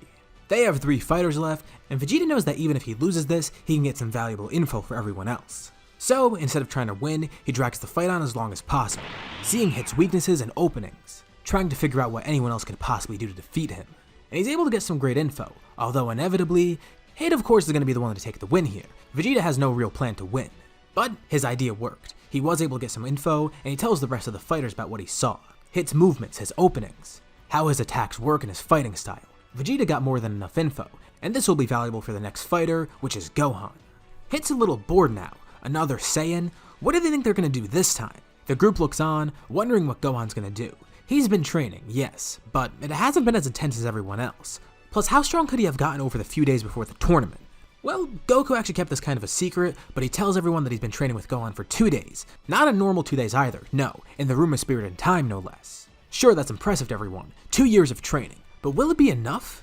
The group then sees some of Gohan's full power, surprising everyone as he goes into Super Saiyan Blue. Hit's not too impressed, this isn't the first time he's seen it. But the group didn't know he could access it. Although it's not too unexpected, he did have 2 years of training with Goku after all, but they're still skeptical. How will this be enough?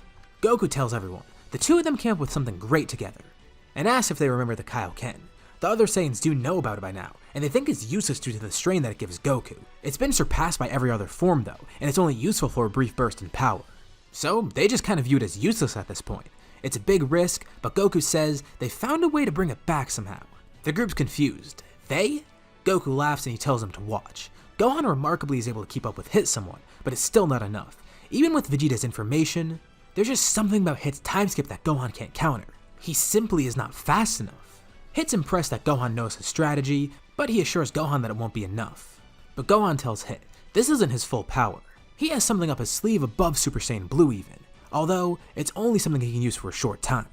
And he's not entirely sure it'll work. The group instantly knows what he's talking about. There's no way. But Goku confirms, in those 2 years, he taught Gohan something new. Gohan begins powering up as he then shouts Kaioken, going into Kaioken on top of Super Saiyan Blue. The group is amazed, and even Gohan's a bit surprised. It was a really risky technique, but he's glad it worked. And his power has greatly increased, as well as his speed and all his other abilities. In Blue Kaioken times 10, he's able to completely outpace Hit. Regardless of Hit's time skip, it's not enough. Gohan is just too fast now, and too strong. And Gohan knows he can't screw around here. Hit clearly is a dangerous foe, and the Kaioken isn't going to last forever.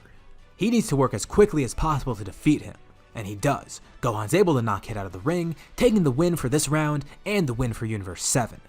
Beerus is impressed, but also realizes Goku probably has the same thing.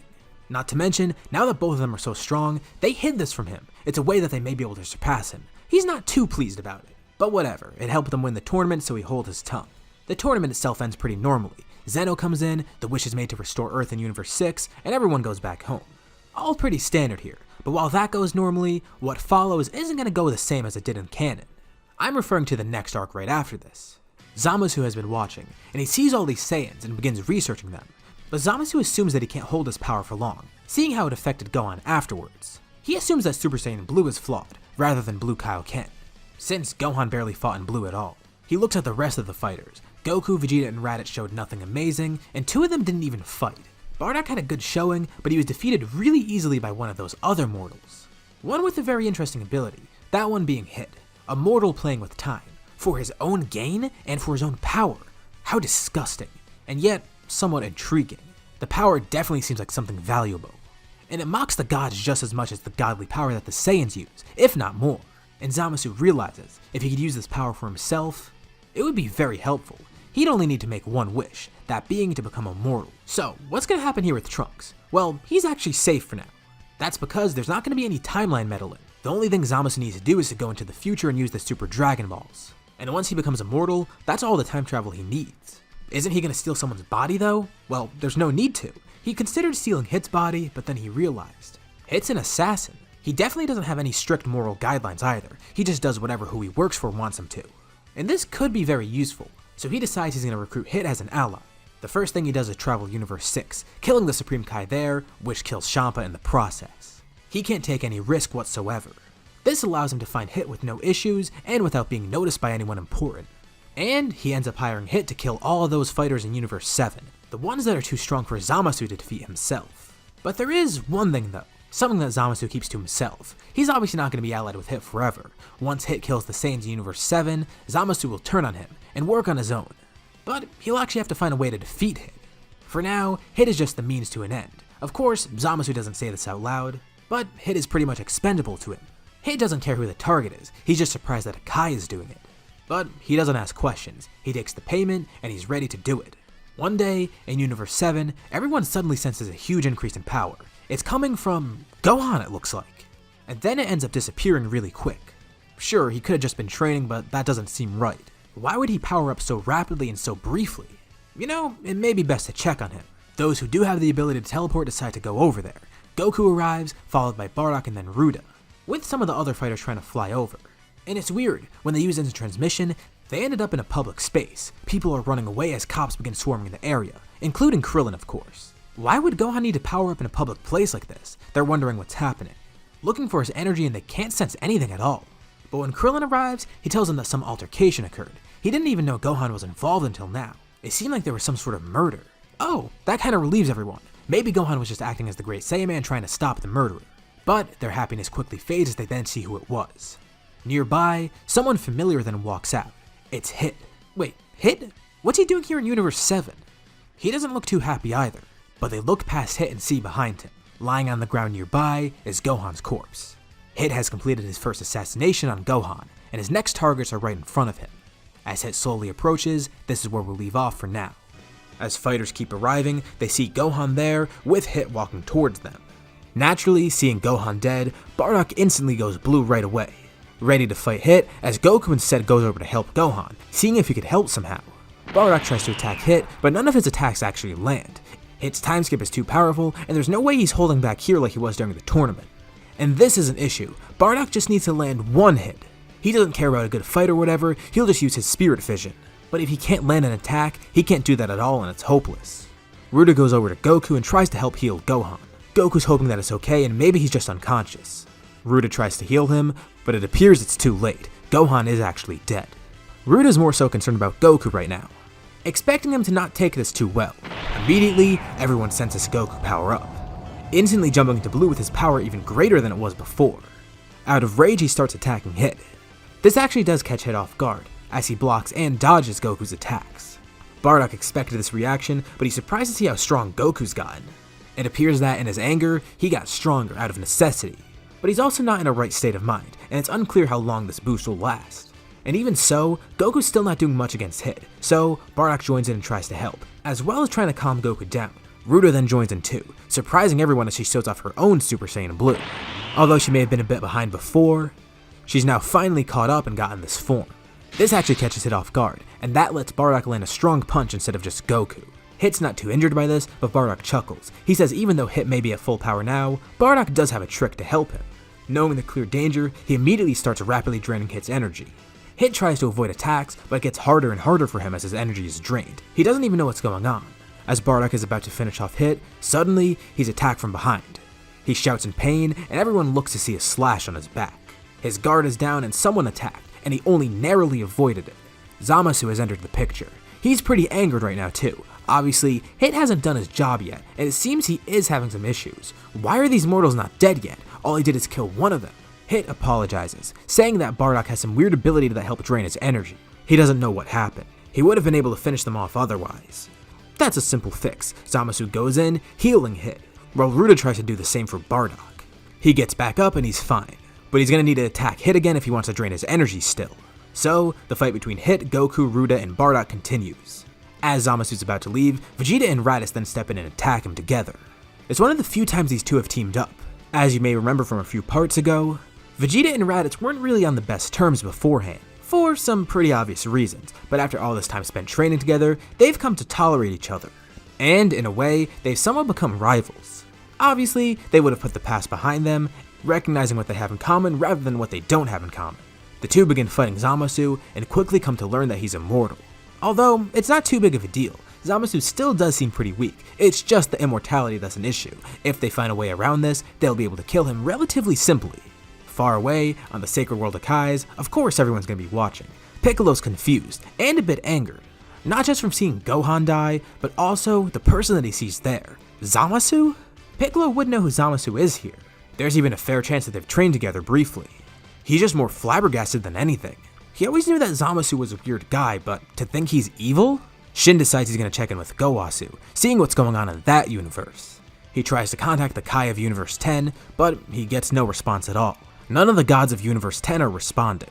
They can only assume that the worst happened, so instead, Shin tells everyone to grab onto him, teleporting the rest of the Kais to Beerus' planet. Whis of course would know about this situation, and Beerus is now filled in. So, a rogue Kai from Universe 10 ended up attacking this universe for some unknown reason, and it appears that he may have killed the gods in Universe 10 as well. On top of that, he is seemingly immortal, but what concerns Beerus the most is that he sees Hit there. Wait a second, how did Zamasu get into Universe 6 without being noticed? Surely one of the gods there would have seen something. It may be even worse than they assumed. They try checking up on Universe 6, and that's when they all realize Zamasu has killed the gods of Universe 6 as well. Probably in an effort to not be noticed. And that does include Champa. This of course would not sit well with Beerus. It looks like they're the last line of defense now. When surveilling everyone, they notice that Zamasu has a time ring, so they're able to figure out what happened. He must use the time ring to get the Super Dragon Balls, or any form of Dragon Balls for that matter, becoming immortal in the process. And as they watch, Zamasu is able to retreat, escaping the attack from Raditz and Vegeta. Now that he's clear of this fight, he teleports away, ending up on Beerus' planet. The gods all look behind them and they see Zamasu standing there. Zamasu is equally surprised. He sees all of the Kais there, and of course Beerus, and they're all alert. All he needs to do is kill Shin, but Piccolo stepped up to defend him. As the strongest of the Kais, Piccolo will take charge here, holding off Zamasu so the Kais can find another way to fix this. Beerus would love to kill Zamasu too, but he knows he can't. With immortality, the Kai is pretty much useless, so he focuses his efforts on helping the Kais as well. Piccolo should be able to hold off Zamasu long enough. The Kais are all teleported to Namek, splitting up. Beerus travels with Shin just in case he needs a bodyguard, while all of the other Kais scatter around the planet, each trying to find Dragon Balls. The only one who doesn't go with them is the Grand Supreme Kai, staying back to support Piccolo. Zamasu notices their plan and teleports away. But clearly, that's not going to work. The Grand Supreme Kai and Piccolo can teleport too. Zamasu hops from planet to planet to planet, but he keeps being chased along the way. He's trying to figure out where all those other people teleported to. They briefly stop at Earth and it's clearly not there. What could they be planning? Zamasu continues his search as Piccolo and Grand Supreme Kai chase him. Eventually, Zamasu does arrive on Namek, as he sees a bunch of Namekians and Kai scrambling around the planet. Wait, what is this planet? Piccolo hits Zamasu with a powerful punch, actually taking Zamasu's head off, which then regenerates. Piccolo's anger continues to swell.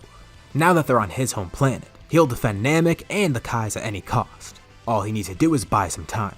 As they continue to fight, the sky suddenly turns black, but goes back to normal not long later. Piccolo smirks and Zamasu wants to know what they did, when suddenly Shin appears in front of both of them, with Beerus.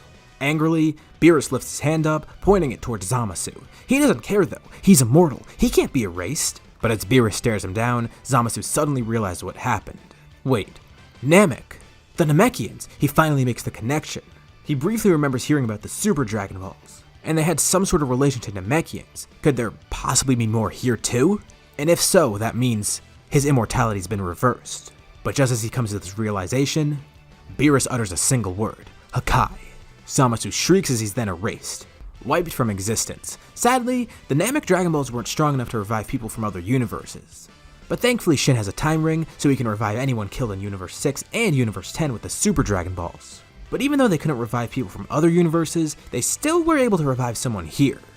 Back on Earth, Hit is outnumbered. Ruda healed Bardock, and they're all facing Hit together now. More fighters have joined too, including people like Android 17 and Android 18. Although Hit's outnumbered, Hit's time skip is still incredibly long now because he keeps growing with each fight. His time skip is possibly so buff now that he's a few seconds ahead of everyone. But in terms of power, he doesn't match up to all these people at once. He's on the defensive against 5 Super Saiyan Blues and some other fighters. His main objective right now is to dodge Bardock and Ruda, avoiding that same spirit fission that screwed him earlier. As Hit tries to time skip, dodging all the fighters at once, he deactivates it and successfully dodged every attack. But there's one thing he didn't account for. Right when he deactivated the time skip, he's hit by someone else. Everyone looks over and sees. Hit took a powerful punch to the face from a fighter that just rocketed onto the scene, coated in a blue and red aura. It's Gohan. He's been revived by one of the wishes from Porunga. Everyone is briefly distracted by seeing him, but he tells them all to focus. Panicking, Hit immediately activates his time skip again, but he's slowly getting more and more overwhelmed. But even with the time skip at this level, he's not going to be able to face all of these people at once. Goku and his family decide why not trip him up. Goku, Bardock, and Ruda all place their fingers on their forehead, teleporting around Hit rapidly as everyone else tries to attack him. Hit guards all the attacks from Vegeta, Raditz, Gohan, and the other fighters, while desperately trying to track the 3 teleporters. Goku, Ruda, and Bardock are teleporting at such speeds that they create after images, and Hit can't even keep up with which ones are real and which ones aren't, especially with the other people attacking him at the same time. And then suddenly, he feels a hand on his shoulder. It's Bardock again.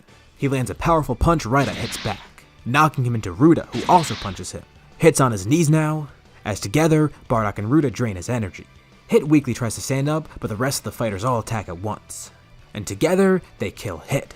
With this, they all give a collective sigh of relief. Thank Kami that's over. Eventually, all the damage would be restored. Thankfully, Zamasu really didn't get too far into his plan. Champa's confused as to what happened, but Beerus fills him in. Champa acts all cool and collected, saying he didn't need Beerus' help. But Beerus continues glaring at him. Then, Whis and Vados laugh as they watch Champa break down into tears, with Beerus doing the same. Even though they act like they hate each other, the two clearly do care. It's almost comedic in a way, and as they hug and cry like babies, this is the end of this arc. Fast forward a bit, everyone continues their training, and life goes pretty normally. Zeno isn't really too pleased at the moment. Clearly, he would figure out what happened. And when he finds out Akai went rogue and tried to kill a bunch of people, how do you think he would react? Yeah, he wouldn't really be too happy. He's on the verge of just wiping out every universe. The gods and mortals are also incompetent. But instead, why not have a little fun and give them a chance? He decides it may be a good idea to hold a tournament soon, just to keep the universes in check. This will be the ultimate test to determine whether or not they should be erased. Zamasu was the straw that broke the camel's back. If Zamasu didn't act the way he did, it may have not had to turn out this way. He gathers all the gods together and tells them about his plan. 8 universes will form teams of 10 and compete in a battle royale. The losers will all be eliminated, with one universe that'll be allowed to survive.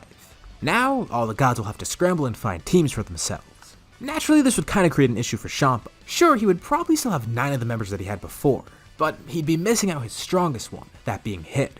Kaba would most likely be chosen as the leader for the team. But now they kind of have an issue. They need to find someone else to replace Hit. I mean, Champa would probably consider reviving Hit, but there's 2 reasons he probably wouldn't do that. 1, Hit doesn't really seem like a good person to trust. Especially after he basically did kill Champa. He's not really going to trust that.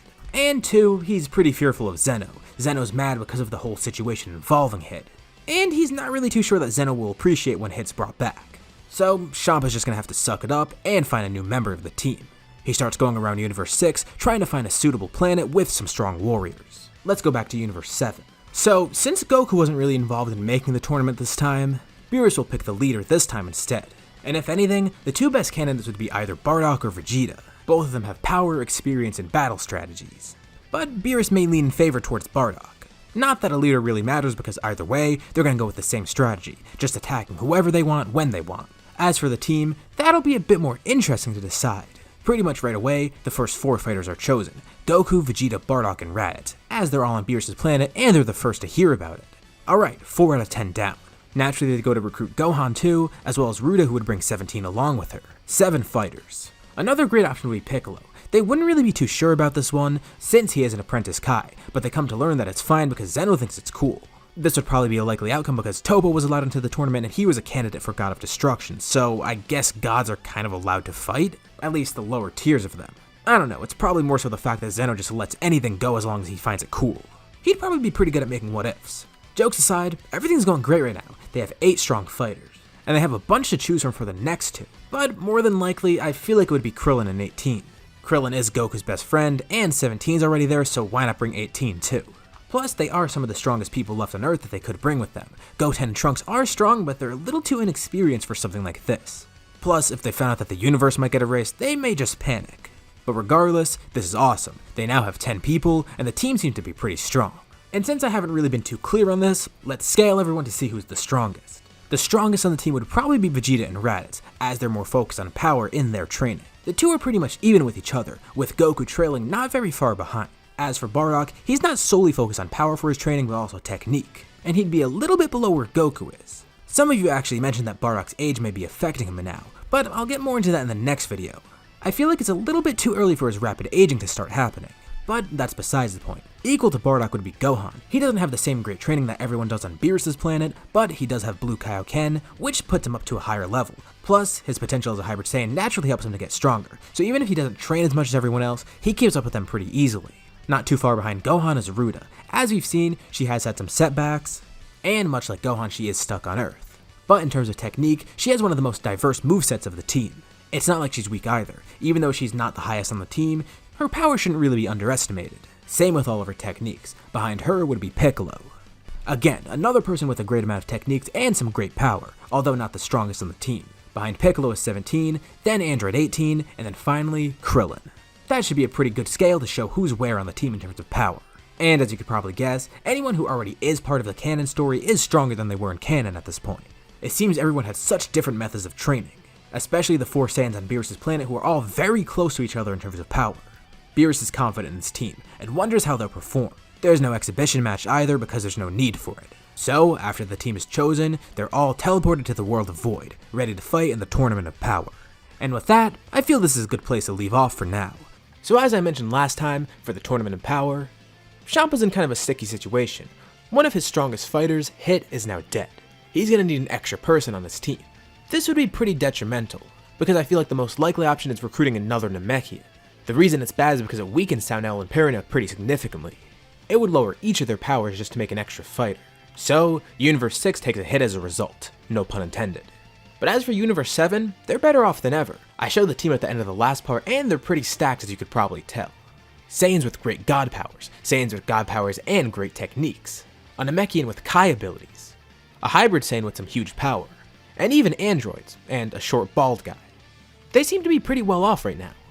It's going to be interesting to see how they do during the tournament, because now we can transition into it. So in the original story, the first parts of the tournament were already easy, and now with a stronger team, it's only going to get easier from here on out. There is one thing I should mention though, both Bardock and Ruda are going to try to fight smart. Since the universe is at stake here, they'll probably try and use their spirit vision because they don't want to rely on just having a good fight. They'll do whatever they need in order to win, and this is particularly helpful once Goku makes the spirit bomb against Jiren. They're able to gather a lot of energy this way, lending it to the spirit bomb. But I feel that by this point, Zeno would probably ban them using it, since it's kinda cheap for a tournament and it could kill people. Which kinda sucks because if Bardock and Ruda knew that they only had one more chance to use it, they would have gone after Jiren instead. But regardless, Goku still got the energy from this, so the spirit bomb gets a lot more powerful. Instead of just everyone from Universe 7 lending energy, there's now this extra bit of energy added onto it. This would make the spirit bomb a lot harder for Jiren to overcome. Instead of just having him blink it away, he would have to actually put in some effort for once. However, even with this boost, it probably still wouldn't be enough to actually do anything to him, ultimately ending with him pushing it back, causing Goku to go Ultra Instinct, which plays out pretty normally. The good thing is, after this happens, he's able to get healed, if only partially. Bardock and Ruda don't want to use all their energy just healing Goku, but together they help restore him, in turn causing a massive boost in his power. Most of the time during this tournament, Bardock kinda goes on alone. He realized that Ultra Instinct thing was what Whis was trying to teach them all along, and he's curious, if Kakarot can do it, maybe he can too. He'll just have to put his mind to it somehow. Vegeta sticks with Raditz a lot, they make a pretty good combo, while Gohan's usually paired up with Piccolo. And of course, Ruda's going to be sticking with 17. Together they're a great combo and fight very effectively, with both of them also acting as supports for other fighters. Piccolo is also another great support, he can heal people too, and his use of magic could be particularly helpful in some cases, such as paralysis. Together he and Gohan are easily able to defeat Dispo. Piccolo is able to freeze him when he's running, while Gohan's strength and speed are more than enough to outpace him. As for Toppo, Vegeta and Raditz take him out together. They don't even need Blue Evolution. Together and Blue alone they're strong enough to handle him, and he likely wouldn't even go into his God of Destruction mode without Frieza there to anger him. One particularly interesting tidbit is when Kale and Caulifla fuse into Kefla. They're about to fight Goku and Ruda can tell he's in trouble, so she and 17 step in to help. 17's able to throw up some barriers to help Goku, while Ruda's able to teleport around and then hit Kefla. While Zeno did ban Spirit Fission, he meant it more in the sense that he didn't want people stealing energy, or at least that's what Ruda hopes he meant, because she uses it to make Kefla forcibly defuse. In the process, 17 kinda did act as bait, which caused him to get defeated by Kefla, but it was for the benefit of the other two fighters there. Together, the three of them knock out Kale and Caulifla, which easily helps them finish off Universe 6. Meanwhile, Raditz and Vegeta face fighters from Universe 3. They're having a pretty easy time, until all of them decide to fuse into Aniraza. Since Raditz is right there, Aniraza kinda catches him off guard and defeats him pretty easily, knocking Raditz out of the ring. The same almost happens to Vegeta, but everyone else helps intervene. Since Aniraza is a mechanical being, I'm gonna say that Spirit Fission won't work, so neither Bardock or Ruda can do that, which they end up finding out the hard way. But thankfully, the remaining fighters of Universe 7 are able to team up. Goku, Bardock, Ruda, Piccolo, Gohan, and Vegeta all defeat Aniraza, and the numbers of the people in the ring keep dwindling. There still is one pretty big issue though, that being Jiren. Those 6 fighters are the last left to face him. Bardock and Ruda go in acting as bait, using instant transmission to teleport around Jiren while Goku attacks. After his power boost, he's the strongest right now in terms of pure strength, as Piccolo, Gohan, and Vegeta help him too. Even with Jiren's insane strength, he's facing 6 really strong fighters with great techniques, so this would likely be overwhelming for him. But as he powers up more and more, he has a much easier time. He charges one powerful blast, launching it at Goku and Bardock. The two teleport away, but Jiren reacts quick enough to launch another blast to where they teleport at. He realized that instant transmission teleports into whatever energy source is around him, so launching attacks at the other fighters proves to be effective. He's able to defeat Gohan and Vegeta, but as for the other 4 fighters, they're able to teleport around to help them stay in. Piccolo's Kai is the best because he can teleport anywhere he wants. He doesn't need to rely on an energy source, meaning he's more unpredictable for Jiren, allowing him to stay in longer. With one swipe, Jiren launches an attack that knocks both Bardock and Goku off the edge, as he then sets his sights on Piccolo and Ruda. Ruda wants to stay in and help fight, but she realizes that she has something more important to do. Surprisingly, she teleports away from Jiren, teleporting to where Goku and Bardock are. Jiren expects her to grab them and teleport back to Piccolo, meaning he can knock all 4 of them out at once. But she knows that's too predictable, something that Jiren will be able to see ahead to. So instead, with both legs at once, she kicks both Bardock and Goku in the back, pushing them back into the ring as she's flung out, eliminating herself in order to save them. But before she did, she made sure to heal them while she kicked them, splitting her energy amongst the two to help them get stronger. This distracts Jiren, as Piccolo then quickly creates a block of Gine above him. It drops on Jiren and he's able to catch it, with Piccolo then teleporting behind him and launching 2 blasts at his legs, causing him to fall on his back. This allows Piccolo to group up with Bardock and Goku once more, as the block of Gine falls on Jiren. But this doesn't stop him for long. The block glows red as it then explodes. Jiren completely destroys it with one blast, as he quickly throws a blast towards Piccolo, seemingly knocking him out of the ring as well. That leaves just Goku and Bardock.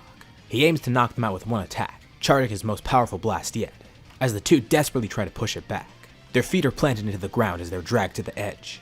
But just as they're about to fall off, they suddenly get a huge burst of power, disappearing right in front of Jiren. Jiren turns around and sees. Once again, Goku's using that same form. And somehow, Bardock has it too. Both of them have Ultra Instinct. Think about it, Bardock has the most unique and lengthy training of anyone here, and had the exact same training with Whis that everyone else got. He is naturally advantaged and would likely be able to unlock this eventually. The good thing is they were recently healed too, so while UI is fleeting, especially for Bardock, they do have a chance. Even with this new power, they're not sure how they're supposed to win, unless they willingly drag themselves out with Jiren. But if they do that, they'll lose. But they hear a voice in their head telling them to do it. Someone's been reading their thoughts and telepathically told them what to do. It's Piccolo. But if they do this, then they'll lose. But Piccolo tells them not to worry, look in the stands. Piccolo's not actually there. He was never knocked out. When Jiren was distracted, Piccolo was able to split himself into two. Jiren only knocked out a clone of Piccolo, and he doesn't know that. It was the perfect trick. Piccolo's still in the ring hiding somewhere. He tells them to do whatever they need. Even if they fall out of the ring, he's still in there. So, that's what they aim to do. Together in Ultra Instinct, the father-son duo defeats Jiren, tackling him out of the ring as they fall out too. The spectators of Universe 11 then realize Piccolo was never really knocked out. He's the last one in the ring, meaning Universe 7 wins and he's the MVP. Thankfully, it all went well. Of course, Piccolo would wish for all the universes back. Not only is Piccolo a good guy, obviously, but he's a Kai too. This is the morally right decision. Everyone returns home, and now we're gonna head into the Moro Arc. Obviously, there's gonna be some changes here. There's no Buu, so what are they supposed to do with that? Well, because of that, I feel like the Galactic Patrol wouldn't even stop by Earth. Of course, Jocko would know about it, but without Buu there's no real reason for them to stop there. At least not at first. This blunder causes Moro to get his wish on Namek. They try and stop him alone, but they're not able to do it, even with Maris' help. Now with his youth, Moro can go around the universe doing as he pleases. The Galactic Patrol has no other choice. They need to enlist some strong fighters. They head to Earth, trying to warn everyone, also aiming to get some help. They hear this Moro guy is pretty terrifying. Not only is he physically strong, but his magical abilities are pretty tough to deal with, especially his energy absorption. But thankfully there's a solution. He can only take energy from living beings. But there is a certain artificial fighter that can help them out. The Galactic Patrol is led to Monster Island. There, the Galactic Patrol meets two fighters, Android 16 and Android 17. They asked 18 to help, but there was no pay involved, so she doesn't do it. 17 decides to help because all of these planets are at risk, and he has people to protect the island just in case. And as for 16, he's gonna go along with 17. The two of them should actually be immune to Moro's energy absorption, but the issue is they may not be strong enough. But there's no need to worry. Android 16 is not the same Android 16. Ruda, 17, and Bulma have continuously worked on upgrading him. He gathers data from a bunch of fights to get stronger, as well as getting a bunch of physical improvements as well. Plus with some nanotechnology from Capsule Corp, they're able to give him an artificial form of regeneration, something like what Cell has except completely made with robots. If any part of 16 gets destroyed, nanobots inside him can help rebuild it. After that whole debacle with Cell beforehand, they decided it might be a good idea to install this in him. Since he's completely artificial, it wasn't really too hard to do. He was actually the one to suggest this. He thought maybe if he gathered data like Cell did, he could keep growing and be more helpful. And just in case, Ruda and Bardock are going to tag along too. They're going to keep their distance just so Moro doesn't steal their energy, or at least notices that they're there. But they do want to see if their spirit vision is able to help against him. So, alongside Maris and the Galactic Patrol, these four fighters teleport to where Moro is right now, finding him on a recently destroyed planet. It seems they're too late. He already destroyed most of this planet already. He doesn't know who these people are and how they just got here randomly. But they don't spend any time introducing themselves. Immediately a barrier forms around him, trapping him with 16 and 17. The two immediately rush him, landing some powerful attacks but not doing too much damage. Although they do leave some marks. He launches an attack destroying the barrier, so he can fight more freely. 16 rips his arms off, charging a Hell's Flash. Moro sees this and gladly opens his mouth, ready to eat the energy. But as the beam flies towards him, he suddenly realizes that this isn't normal energy. He quickly closes his mouth and tries to get out of the way. But the beam hits him almost head on, causing some decent damage. As he recollects himself from this, 17 begins attacking too. It's clear that Moro underestimated them, so he starts fighting more seriously. He knows now that he can't take their energy, but he could probably overpower them still. During the fight, he's suddenly hit in the back by two people, who continuously punch him as energy gets released. He looks behind and sees Bardock and Ruda. He swings his arm at them, but they easily block him, punching him right in the snout. He coughs up a bit of blood and then realizes it feels like he's a bit older now. The two continue attacking him with a barrage of attacks as 17 and 16 help distract him. It appears he can absorb the energy of these two fighters, but also whenever they attack, he gets weaker and weaker. Telepathically, Bardock tells Goku to come in now, as Goku then teleports in with other fighters. They all face Moro's crew who are now trying to get involved. But there's one guy that's particularly an issue, that being 7-3. He starts using Moro's power, stealing people's energy. And this clearly is a big issue, but before he can absorb it, someone else then teleports in and attacks him. That being Piccolo. He tries to take Piccolo's energy, but he can't. With Piccolo being a Kai and all, he's able to counter this magic, making him pretty much immune to it. Moro notices this and knows that things are getting bad.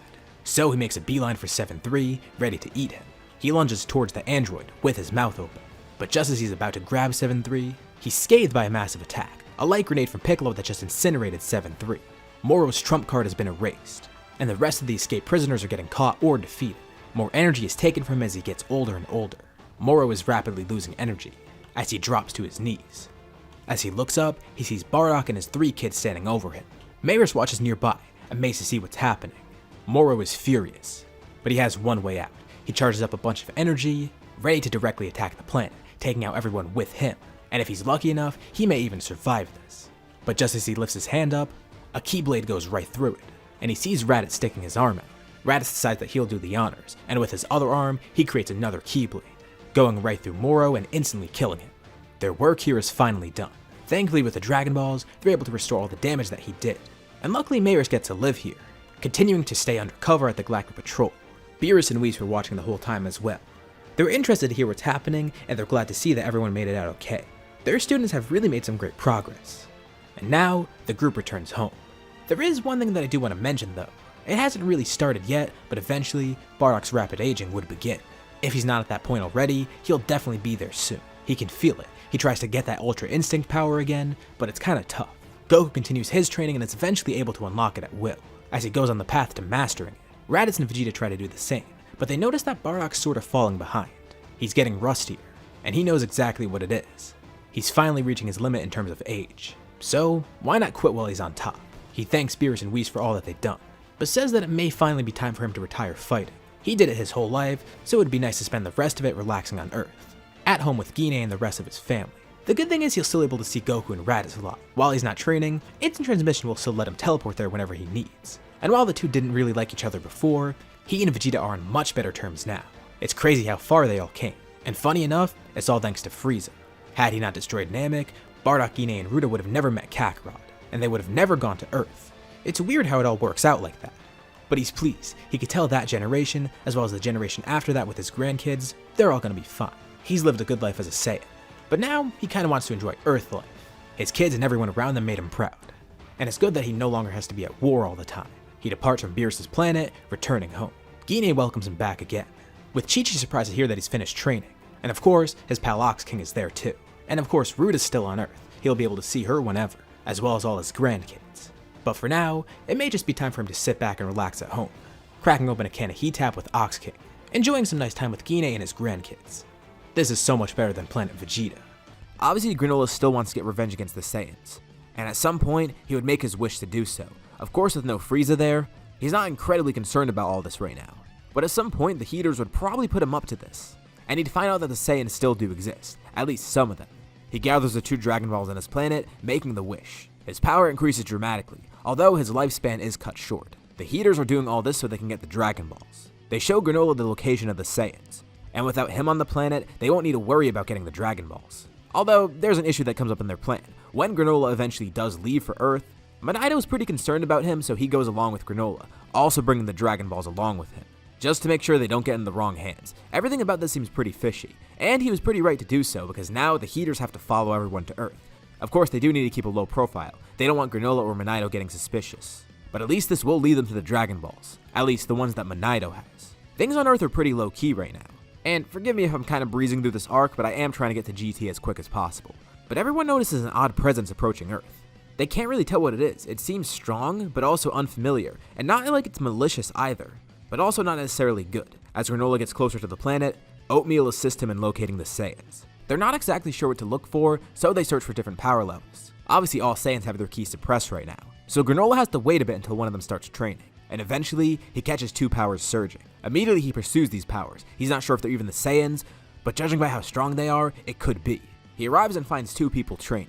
A short Saiyan with spiky hair, and one with really long hair. It's Raditz and Vegeta. He can immediately tell that these 2 are Saiyans, and he wastes no time. Amidst their training, Vegeta suddenly gets hit in the back with an attack. He raises his ki just in time to protect against it. Had he not done this, it would have probably killed him. But this does briefly stun him for a bit. Raditz immediately powers up, going on the defensive, and he narrowly avoids a sniper attack from Granola. He lends some ki to Vegeta, helping him get up, and they have no clue what's going on. They ask who this guy is, and a short conversation commences. Manito's following close behind in his own ship, and he can already tell something bad's happening. He knew this wouldn't turn out well. Granola's trying to get revenge. He needs to stop this before it's too late. He needs to know the truth about the Saiyans, or at least that one that helped him before. Raditz and Vegeta immediately begin fighting Granola, and of course people would sense this fight going on. Others begin teleporting in. First Goku comes in, then Ruda, and then finally Bardock teleports in. With all these Saiyans fighting Granola right now, it's actually easy to hold him off. But once Bardock comes in, he tells everyone to stop fighting. He can't believe his eyes. Granola asks what the meaning of this is, And Bardock's completely confused too. Does Granola not remember anything? That might make sense actually. He didn't really get to see Bardock's face too much. But then another person comes into the area, Monito. He's glad to see that the fight's already stopped, and he could tell exactly why. Of course, he would remember Bardock, and Bardock recognizes him too. Granola's confused. What's going on here? And Monito begins explaining. He and Bardock begin telling the story about how Granola was saved. And he can't believe what he's hearing, especially because the one that actually saved him is right here. Obviously, Bardock doesn't expect him to stop right away from hearing this. But he tells Granola they mean no harm. The Saiyans are peaceful now, at least the ones that are alive still. And Monito confirms this. He remembers Bardock from before. And besides Vegeta, all the people that he is fighting just now are his kids. It does explain why they're on this planet too. This planet, Earth, that actually seems like a pretty peaceful place. But then Bardock asks, how did he even find them? Did someone put him up to this or something? Bardock's trying to think, who would even want this to happen? I mean, it's weird that now of all times they come here. Was he tricked by someone? He's trying to think, who would possibly have a grudge against the Saiyans? Or at least, a grudge against him. He's trying to think of any loose ends that haven't been tied. But then, he senses multiple energies approaching. And he remembers all from before. Just from the amount of people that he's sensing, and the fact that Granola is involved in this, he simply asks, do the heaters have something to do with this? Granola has no answer at all. He's just so confused right now and caught off guard by all this info. And even though he still is angered right now, reluctantly he nods. So, that must be them approaching. He knows that they're troublemakers, so he's gonna make this quick.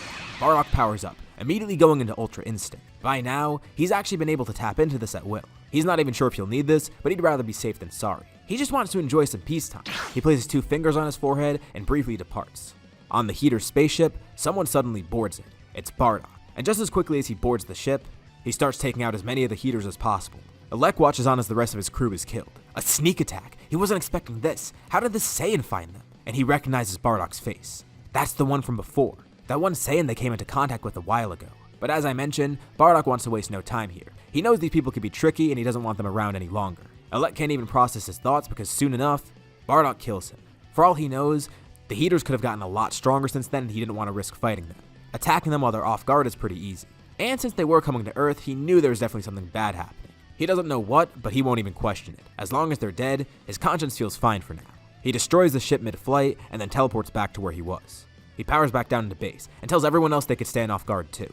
Of course, Granola's still not really trusting of everyone here, but he trusts Monito in his word, and apparently Bardock even remembers him too. He begins explaining the entire situation of what happened, and from what Bardock's hearing, it just seemed like the heaters were trying to trick him for something. Maybe they wanted him off planet, maybe they were scared of the Saiyans, or maybe they were scared of Granola. Whatever the case, he's at least glad this is partially cleaned up, but Granola is still not really sure. But thankfully he has cooled down. He's very conflicted right now, and he just ends up returning back to his planet. That was a really weird encounter. Maybe they'll see that guy again. Who knows? Bardock can't believe that he forgot about the heaters. It's almost like they didn't exist before this video was made. So now we enter a massive time skip. This is way further into the future up until when GT actually starts. And obviously there's going to be some pretty major changes. The reason I wanted to cover the Granola arc is because I'm actually going to bring him into the story here. After a few years he would have died, but I mean he has the Dragon Balls. He could just probably reverse that effect, even if it does mean he loses his power with it. And over that time skip, he eventually does end up visiting the Saiyans again because he is interested in Bardock, and he occasionally goes back and forth from his planet and Earth. But thankfully, everyone on Earth lives a pretty peaceful life in this time. In case it wasn't obvious enough, I'm continuing into GT with the events of Super happening still. So this is in the same continuity as everything else. It's just after the GT time skip. By this time, Bardock is already getting older, as is Gine. The rapid aging for both of them is starting to set in. But it isn't that bad at the moment. Of course, everyone's been training over this time skip. A little on and off, but most of them have been consistent with it. And it's kind of a shame. Bardock has all this power, but since he is getting older, soon enough his power won't really be too useful. He's going to live a more peaceful life from now on. Bardock isn't that concerned. He lives a good life and is glad that they ended up here. As much as he likes fighting, he doesn't want to do it his whole life, especially with how hard it's going to be in a few more years. At first, this aging isn't noticeable, but he starts getting slower with his movements. It's not as easy to fight as it was before. His hair's even starting to gray. But at least his kids still have a lot of time ahead of them. Speaking of them, all 3 of them are training on the lookout right now. There is no Oob here, so Goku doesn't have him as a student. But he still does have a ton of people to train with. Besides his own children and his siblings, he even has a niece and a granddaughter, both of which are part Saiyans, and don't worry, they're going to be in the next few parts. I'll be completely honest, I didn't forget about Jade, I just don't have art for her yet. Most of Goku's time is spent training with his siblings though. Although amidst this training, there's a really weird occurrence. The Pilaf gang of all people comes up on the lookout, and they make a wish. Well, it's not really something they intended, it's accidental. And this wish ends up turning Goku into a kid. Thankfully, it doesn't affect the other 2. The way they phrased it made it so that only Goku turned into a kid. It's not like they really knew Raditz and Ruda either before when they were kids. But still, this is a big issue.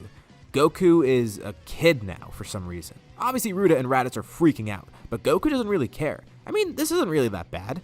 They tell him this isn't something that he should just brush off, but he says it's still fine. After some time though, someone gets in contact with Goku, a familiar friend of his. It's Piccolo. Piccolo is still with the Kais, and most of his time is actually spent on that planet now.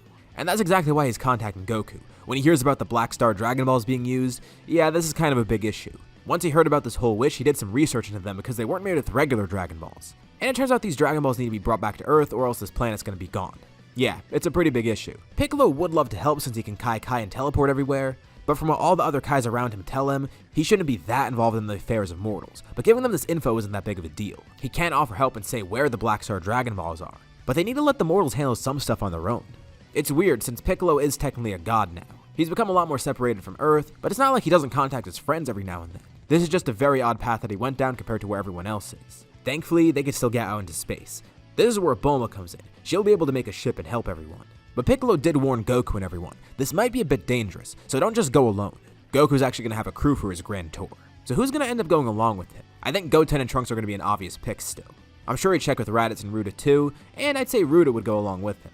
And just with those four, that should be enough. He doesn't really need to ask anyone else. The rest of his family and Ruda's family stays here. And like I said, I'm bringing in Pan later. She's not actually going to be here. With Ruda on the ship, she makes sure that everything goes okay.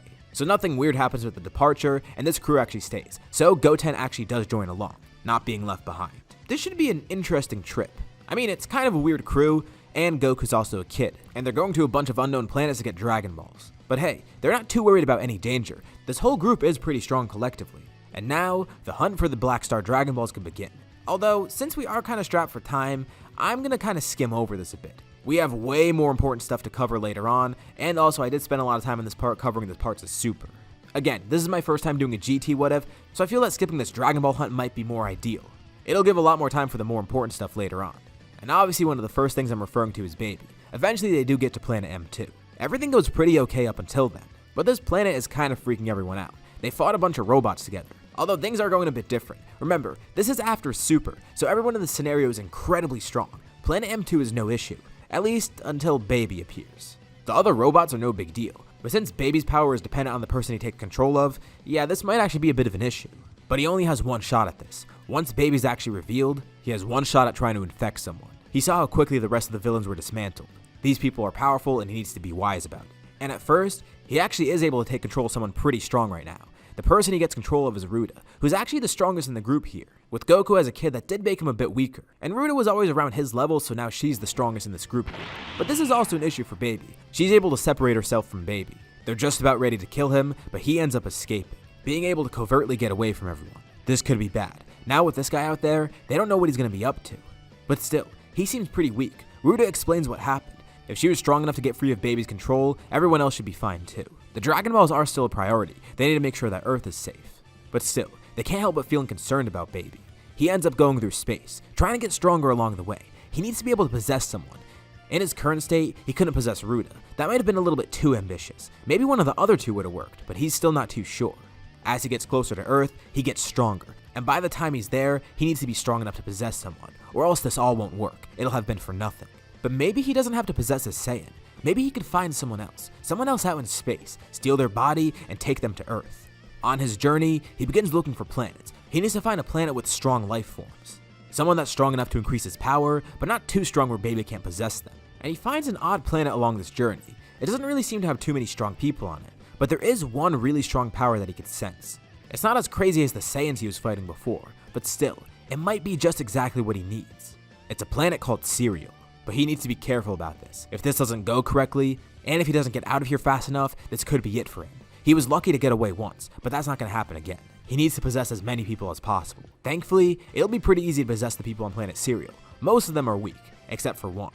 For the sake of the scenario, I'll assume that Manaido is still alive by now, although nearing the end of his life. He notices something strange. In the city nearby, all the people are starting to act really weird. Granola notices this too. He's in the city one day getting food for Manaido, and all the Shigarians are acting really weird. It's like they're staring him down or something. Some of them then lunge towards him. He grabs the eyepiece on his face with oatmeal, and thankfully, he could do this precisely. He throws it right back at Manaido's house, telling Oatmeal to deliver a message. Get Manaido out of here. Oatmeal lands back at the house, telling Manaido to leave now. He's confused. What's going on? But maybe Granola's right. He needs to leave. Granola's in the city fighting off everyone.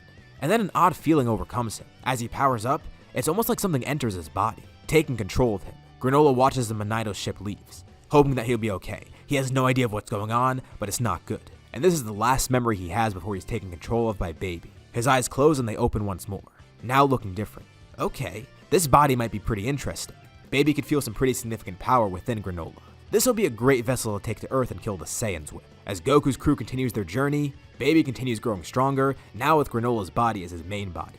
Baby Granola heads to Earth. Following the attack on Planet Cereal, Monito was able to escape, one of the only few to actually make it out alive. The rest, including Granola, have been taken over by Baby. But Monito knows one place to go, and he knows he has to warn these people too. He heads over to Earth. His trip thankfully doesn't take too long, and he gets there just in time. He doesn't know where to look for people, but the first person he wants to consult is Bardock, so he seeks him out. Bardock and Gine are at home with Chi-Chi and Ox-Kid. Bardock sits up quickly, sensing someone outside. He hears a knock on the door and sees it's Monito. All four of them go to the door and answer, and Bardock says he knows who this is. Why is he here though, and where's Granola if he's here alone? Monito begins telling Bardock everything. Of course, he has no idea what's going on. He doesn't know that it's a Tuffle parasite that attacked. They just know that something attacked Planet Cereal, and it might be coming here next.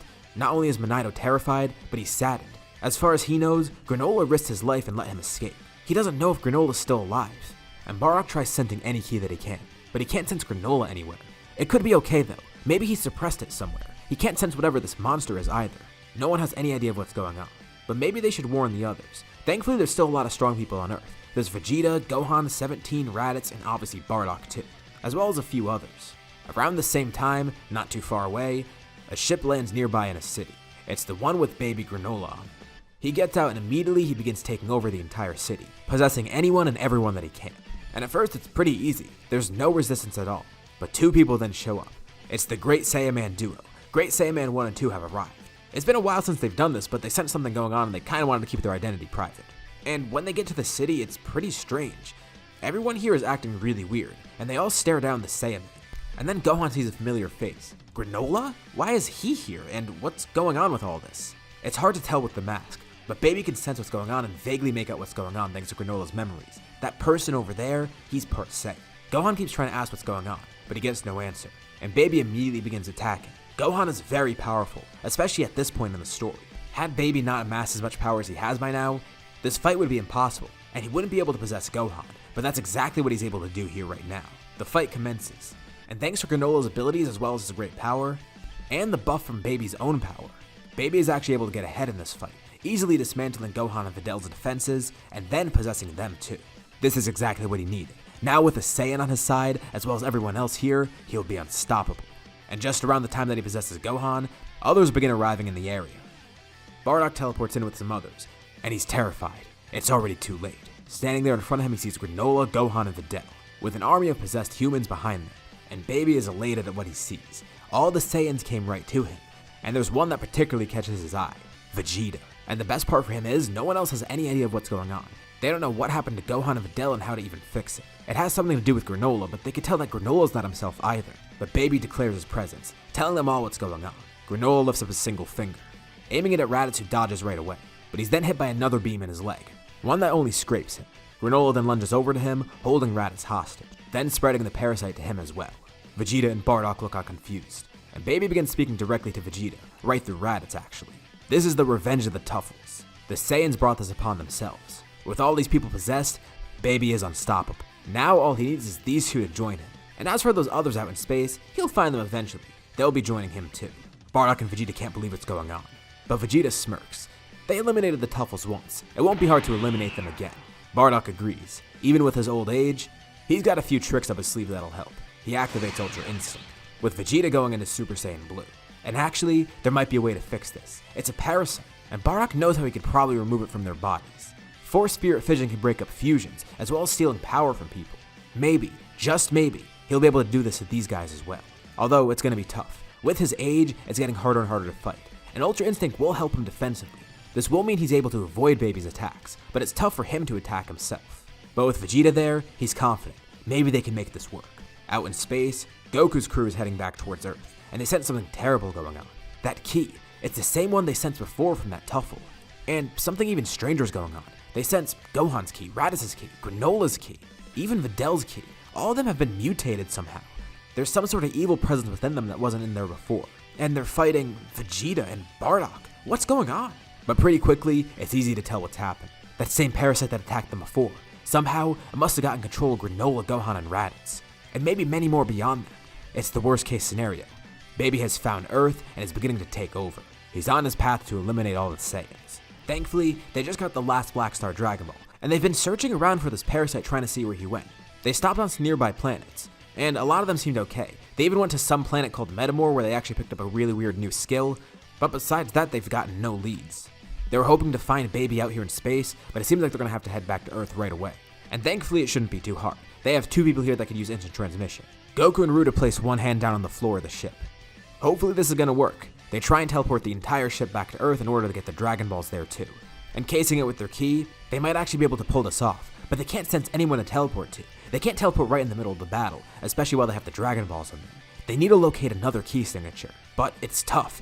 Most of the strongest people are in the battle right now, but thankfully, there is one person that Ruda is able to sense. All the way on the island, she picks up on Jade's ki. And oddly enough, she senses others there. Gine, Pan, Chi-Chi, Manaido. But this is good. At least they have a safe place right now. The entire ship with everyone on it is teleported to the island. And when they arrive, they see a bunch of people there. Besides the ones that Ruda and Goku sensed, obviously 16 and 17 are there as well. And Ox King too. They're trying to figure out what's going on, but even everyone on the island has no answers. Thankfully, Gine was able to teleport them out of harm's way. When Bardock left to fight, he told Gine she needed to protect everyone else. She was able to teleport to whoever she could and bring them here. Sadly, she doesn't know what happened with any of the other fighters, and some of the other humans like Bulma. This seems bad. Pan and Jade offer to help. They haven't gotten to fight yet, and they really feel like their power could help, but the group is concerned that it might be too dangerous. They don't even know what they're going up against. All they know is that it's some sort of parasite that could take over people. With those 2 there, this might make it even worse. But Ruda and Goku begin theorizing. There might be a way to force the parasite out of them, and they end up getting the same idea as Bardock. Using Force Spirit Fission, they might be able to reverse this, although it's going to be tough. Especially with all the strength he's acquired now, they might not have the opening that they need to actually perform this on him. And it's not just one person that they're performing it on. There's multiple powerful people that they need to attack first. And as they try sensing what's going on, it gets even worse. They can't sense Bardock's ki anymore. And as for Vegeta, they still sense it, but it's been taken over by Baby. He's found another victim. And now, Baby is stronger than ever. He has Vegeta in his control now. And he manifests most of himself through Vegeta, commanding the rest of the possessed population. Alongside with all the other people Baby possessed, we now have Baby Vegeta. On the island, no one has any idea of what to do. And what happened to Bardock? They can't sense him. Did he die or something? No, it can't be. There has to be some other explanation. But they get their answer right after. Bardock then teleports in, badly injured. And he's at Ultra Instinct. Ruda immediately goes up to heal him, asking what happened. Bardock begins explaining, but says there might be a way to reverse this. He explains his own theory about Force Spirit Fission, and Ruda and Goku say they're already ahead of him. Okay, they're getting a little bit more confident. This might work. With all these strong people on their side, it might actually help out. Although it seems like they might be disadvantaged at the moment. Sure, they have Goku, Bardock, Ruda, 17, and 16, as well as Goten and Trunks. But they're going to be fighting possessed versions of their friends who are already really strong. Vegeta, Raditz, Gohan, Granola. Wait, that gives Manaido an idea. He suggests that they try saving Granola first. And it's not for any selfish reasons, but he has an idea. If this Force Spirit Fission thing does work, after the first try, Baby's gonna already know about it. Hell, who knows, he might even know about it right now. But the first person that they attack is gonna be important, because after that it's gonna be very different trying to use this technique. With Granola on their side, he'll be able to detect vital points in the possessed fighters, and maybe his eye could even help locate Baby within them. In terms of a tactical decision, it would probably be best to get him first. Yeah, now that I think about it, that might actually work. Although, they gotta leave this island soon enough. It's only a matter of time before they're found. If they stay here too long, Baby and all the people he's possessed will get here eventually. This might be a safe haven right now, but once they're discovered, they're gonna have no time to react. The group tries to prepare, and they are a bit concerned. Yeah, they have a lot of strong fighters here, but consider what group it is. I mean, Ruda's the strongest of them right now. Goku's powerful, but now that he's a kid, he's lost a lot of his abilities. And Bardock is strong too, but his old age is catching up to him a bit. Goku's younger, Bardock's older. Their ages are affecting their fighting. But Goten and Trunks are really strong, and 16 and 17 could be a huge help. And just as they expected, eventually Baby does show up to the island. Baby Vegeta, Gohan, Raditz, and Granola show up, with Baby Vegeta at the helm, leading all of them. This is amazing. He has the power of the Saiyans, the power of God Ki. And that one Saiyan Bardock, he almost killed him before, but he'll be sure to finish the job this time. Baby Granola steps forward too. It's pretty ironic in a way. After looking through his memories, it looks like Granola will get revenge on the Saiyans after all, with some help from the Tuffles. Hopefully he doesn't mind Baby borrowing his body for a bit. Actually, forever. Once Baby gets his revenge, he'll be powerful enough to take on anyone.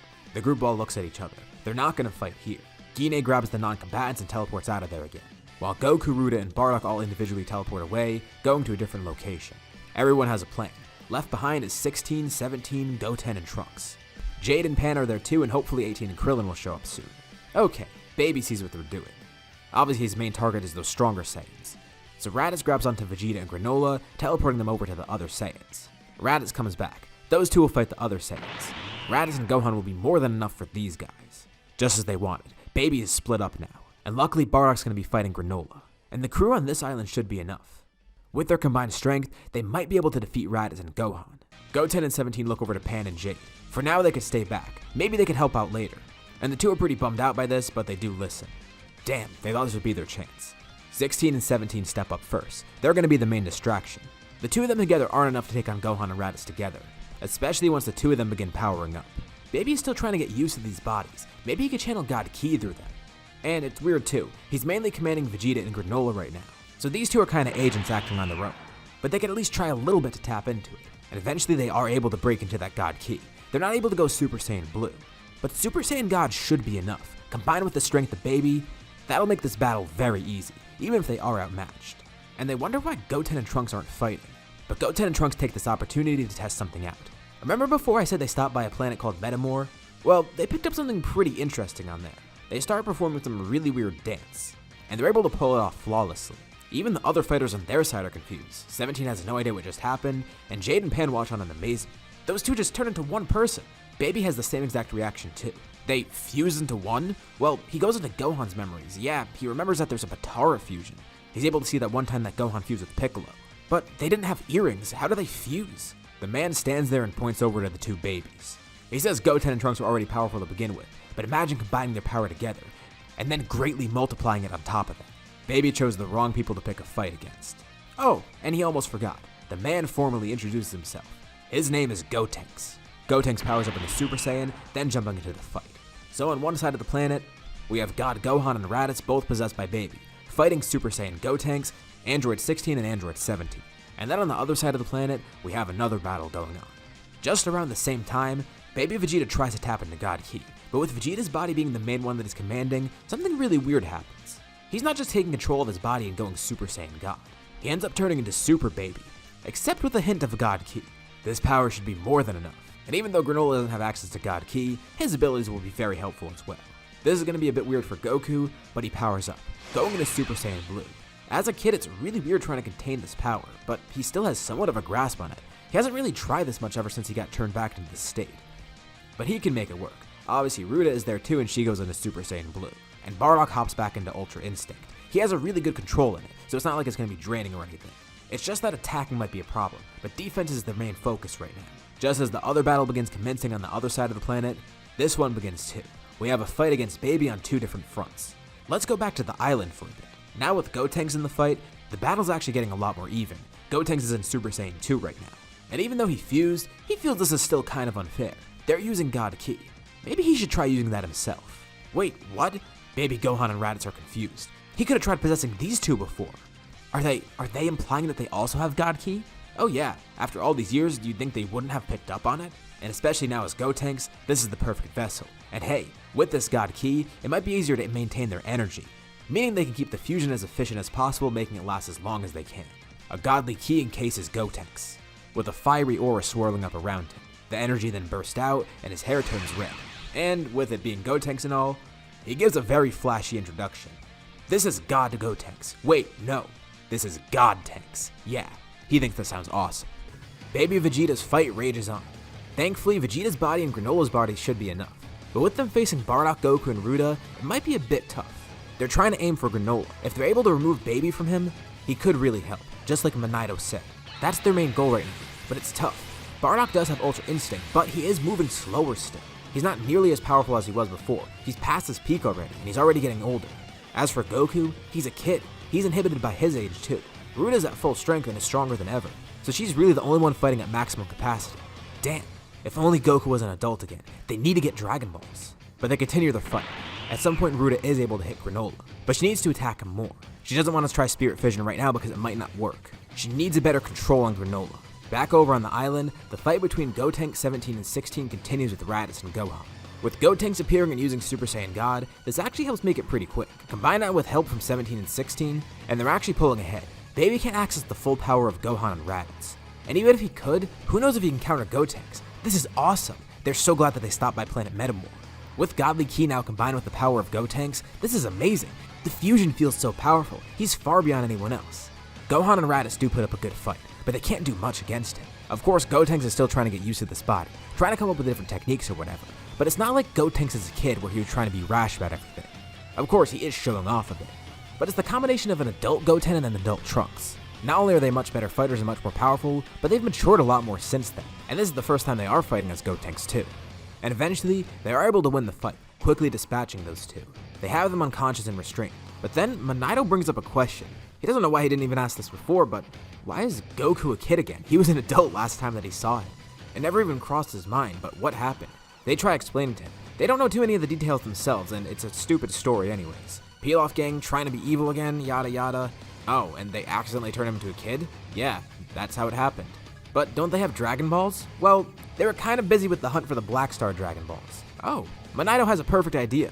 Before he came here, he actually got something important. He didn't want these to be taken by some villain if he left these behind on his planet. And surprisingly, he pulls out 2 tiny Dragon Balls from under his cloak. Wait, he has his own set of Dragon Balls? Well, yeah, that's what Granola tried to use beforehand. Of course, Granola's wish did have a condition that came along with it. But if they try and wish Goku back to his normal self, it shouldn't be that bad. I mean, this isn't a big wish to ask for. And it's at least worth a shot. As the fight against Baby Vegeta and Baby Granola continues, the sky suddenly turns black. It's almost like Shenron's being summoned. They've seen this before, but what's happening? Who would have summoned a dragon and how? They have no clue, but back on the island, Monaido has used the Dragon Balls. He only has one simple wish: restore Goku back to his normal age. And back in the city where the fight's taking place, Goku suddenly starts feeling weird.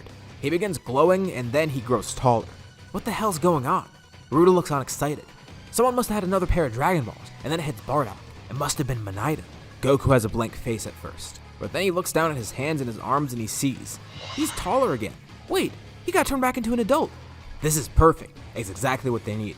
He powers up in his Super Saiyan Blue. Baby Vegeta and Granola are taken aback. This is going to turn the tide of the battle. Bardock tries to take on Vegeta and distract him, while Goku immediately jumps back into the fight with Ruda joining alongside him. They start attacking Granola together, and then at the same time, they start using Spirit Fission. They gotta make this quick, or else Baby might be able to counter it, and he might be able to fortify against it. They're able to quickly pull the parasite out of Granola, and then destroying it midair. Granola falls to the ground unconscious, and Ruda briefly tries to heal him. Baby Vegeta looks on. Oh no. Ruda then says she's gonna check on the island. She then teleports over there, with Goku and Bardock standing in front of Vegeta. The other 2 people he infected are unconscious, and as for Granola, they now have him on their side. Granola starts to wake up, and Bardock tries to fill him in on what happened. Goku begins talking with Baby Vegeta. Face it, it's over. All they need to do is attack him all together, and as soon as they all hit him, they'll be fine. Baby Vegeta then feels a pain in his chest. He looks over to Granola.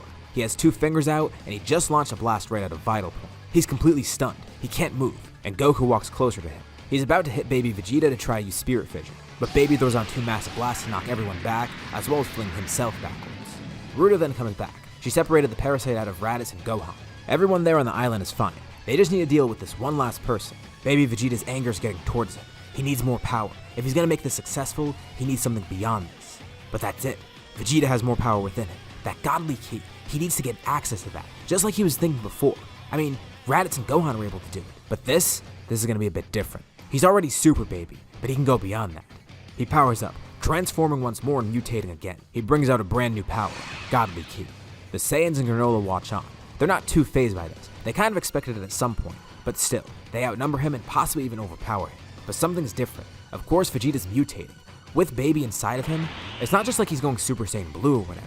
No, it's completely different. This is Super Baby 2, with the combined power of God Ki. Baby Vegeta looks at them. Are they still confident that they can take him down? Of course, that technique's not going to work again. He knows to try and counter against it. He just needs to try to not be hit as much as possible. And even if he is, who cares? He can fortify himself, make sure that the parasite isn't removed. Granola looks over at the group. It was good that they freed him. He could probably try and figure out some vital points. This fight is definitely going to be tough. And the group can tell, individually, none of them would stand a chance against godly Baby Vegeta. But that's the thing, they're not alone. Of course, Goku, Ruda, and Bardock are a bit tired out by now, especially Bardock, but it's nothing too bad. Ruda wanted to bring Goten and Trunks along, but now they gotta wait to fuse again, and they said they don't really want to join if they're just fighting like this. It might be a little bit too risky. She does teleport back there and then bring 17 and 16 along. Maybe this can help. The more people they have, the better. Baby Vegeta needs to think of a plan. He knows exactly what to do. He needs to fight them individually. Taking everyone down one at a time will work. He tries to go for the weakest first, but he needs to separate everyone out. It's gonna be tough, but maybe he can also take over people. Of course, they know to avoid this now, just as he knows to avoid spirit fission. Keep his distance from those 3 Saiyans, and he'll be good.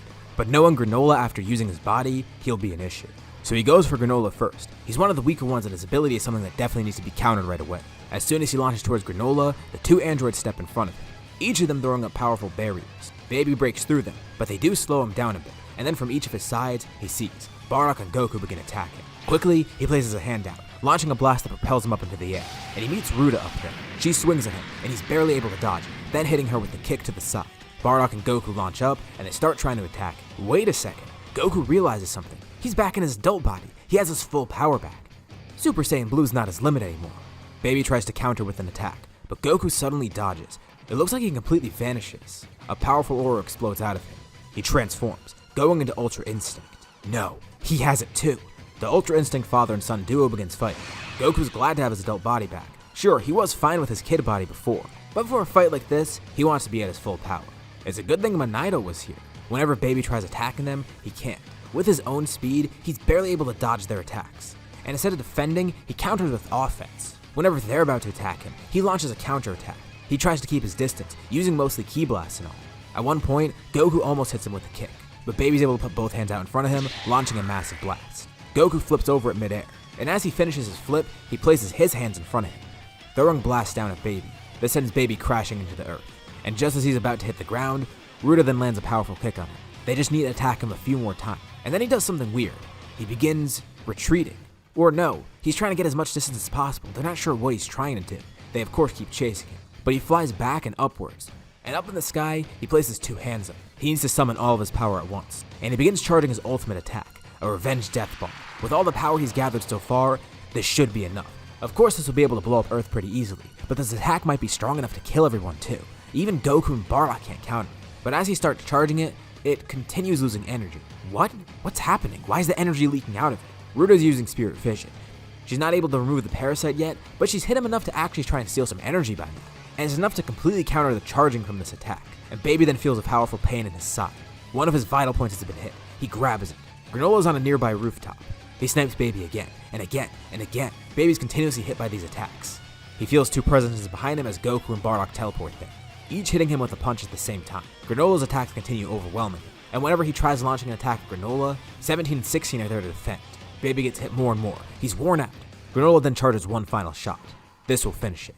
He hits a vital point that completely paralyzes Baby Vegeta, and together, Goku, Bardock, and Ruda all lift a hand up. The parasite is then removed from Vegeta's body. Of course, Baby looks very different now from when they first saw him. He actually doesn't look like a baby. They should call him adult now. Jokes aside though, Baby's now finally removed from Vegeta's body. Vegeta is completely unconscious, and the parasite has no idea what to do. He tries to escape, flying high up into the sky, trying to go out into the atmosphere, but then ki explodes out of the back of his head. Granola sniped him one last time. Baby's hit again in the vital point, and he tries to regenerate it, but he's already paralyzed, falling back down to the ground. And as he falls, Goku, Bardock, and Ruda all look up. They begin charging an attack together, a triple Kamehameha. They all launch it directly upwards, completely incinerating Baby. They're not even in their final forms anymore. They've powered down by then, and together, they all eliminate the Tuffle. And now, Earth is finally at peace again.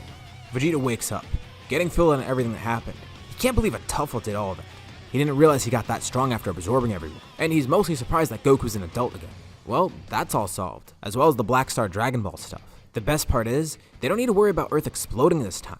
Unlike in the original story, Earth is actually completely safe. Well, at least for now. Sure, it's not gonna explode, and Baby's been defeated, but that doesn't mean this is where it ends. No, there's still more of GT that we need to cover, and I feel the next arc is gonna be particularly interesting. You could probably already guess why. In Hell, 2 people are united, working on a new plan. Dr. Gero and Dr. Mew are working together, trying to create a brand new weapon. The best part is, this weapon already exists, or at least half of it. They're going to be using Android 17, and look at how strong 17 has gotten. Since this is taking place after Super, 17 is incredibly powerful compared to how he was in GT. Especially given what's happened in this scenario so far. Gero sees the potential in this. and in Hell, they create something else, a brand new machine mutant. This is Hellfighter 17. Once Hell and Earth are merged, they'll be able to send Hellfighter 17 there, enacting their plan. Let's go over to 17's island. Of course, this is going to affect things a lot differently than it did last time, given 17's presence in the story beforehand. Not to mention, the fact that he's related to one of the main characters, Ruda. Everyone's out of the house one day, doing a normal patrol on the island. 17 starts hearing a voice in his head. It's strange, and he's not sure of what's going on. Something's trying to influence him, and it's working. Everything seems normal at first. I mean, it's just an average day. But randomly at some point, 17 lifts a hand up, charging a blast aimed right at Ruda. He launches it. It catches her off guard. She's launched far away. 16 and Jade are completely confused. What the hell was that? He attacked Ruda for no reason, but he looks at the two of them and then smirks. 16 tries to analyze him. Of course he can't sense anything, but mechanically, he can at least look into 17 that way. And something's weird. He tells Jade he's not sure, but 17 seems to be being controlled by something, and he doesn't know what. He tells her to go find Ruda, and 16 then prepares to fight 17. They can't help but feel this is oddly familiar. Jade eventually does find Ruda and tells her what's going on. He's being controlled by something, but they don't know what. Of course, this isn't the first time that Jiro tried to attack from Hell, but they don't know that's what's happening. And of course, Jiro teamed up with someone different this time. Last time it didn't work. This time it definitely will. The cell that they sent from Hell last time, yeah, that wasn't gonna work. But this, taking over someone from the inside, they're gonna have 17 work with them, combining his power with Hellfighter 17's, and then that'll create the ultimate fighter, Super 17. But they still got a ways to go. This isn't gonna happen right now. 17 begins his fight with 16, and the two actually seem pretty decently matched. 16 has been upgraded time and time again, as discussed in earlier parts, but 17 isn't using his full power right now. He doesn't want to kill people right now, no. He's just trying to deliver a message. Ruda then flies back over with Jade, trying to figure out what's going on. What's gotten into 17? 16 simply says they're not dealing with 17 anymore. They're dealing with something different. Well, it is 17, he is physically there, but he can't tell what's going on. There's some sort of communication coming to him from somewhere else, and he doesn't know what it is, but it's a familiar source. And 17 sees that he's outmatched, and suddenly he backs down, but he jumps up into the air. And as he flies away, he tells them to deliver a message. This also applies to Ruda too. He needs them to visit Hell, and suddenly, a portal begins opening in the sky.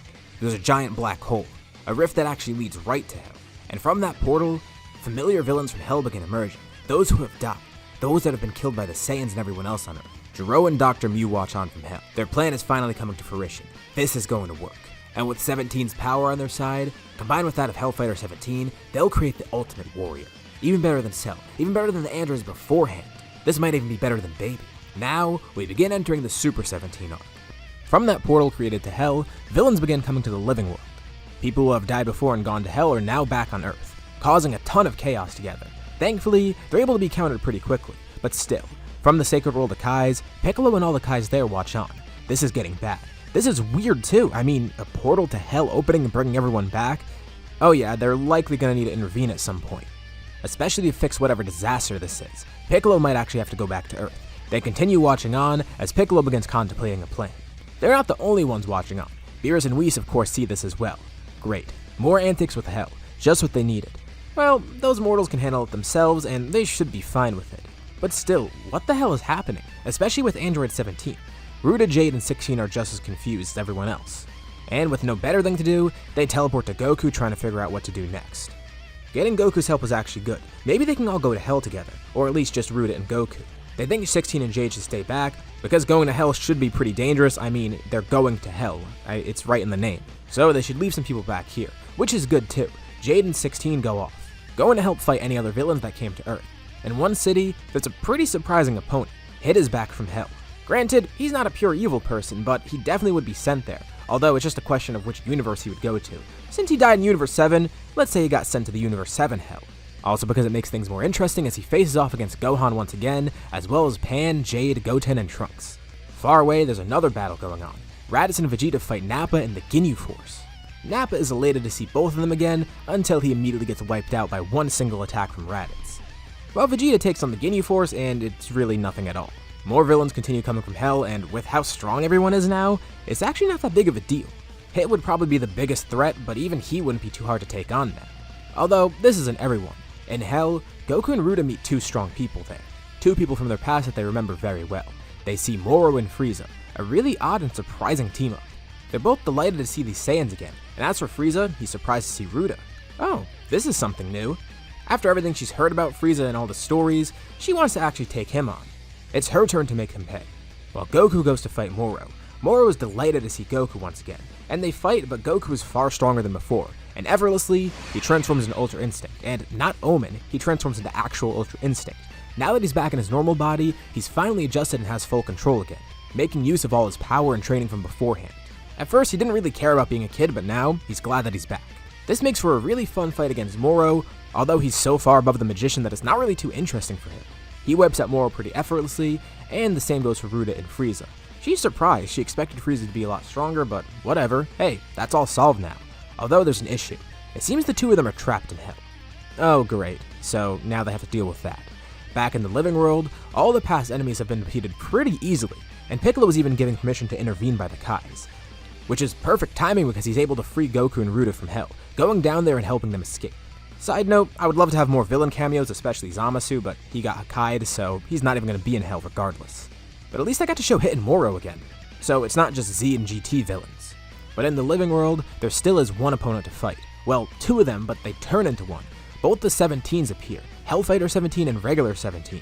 They don't know why there's two of them, but they're not going to question it. They fought weirder opponents. They watch as the two 17s merge, creating Super 17.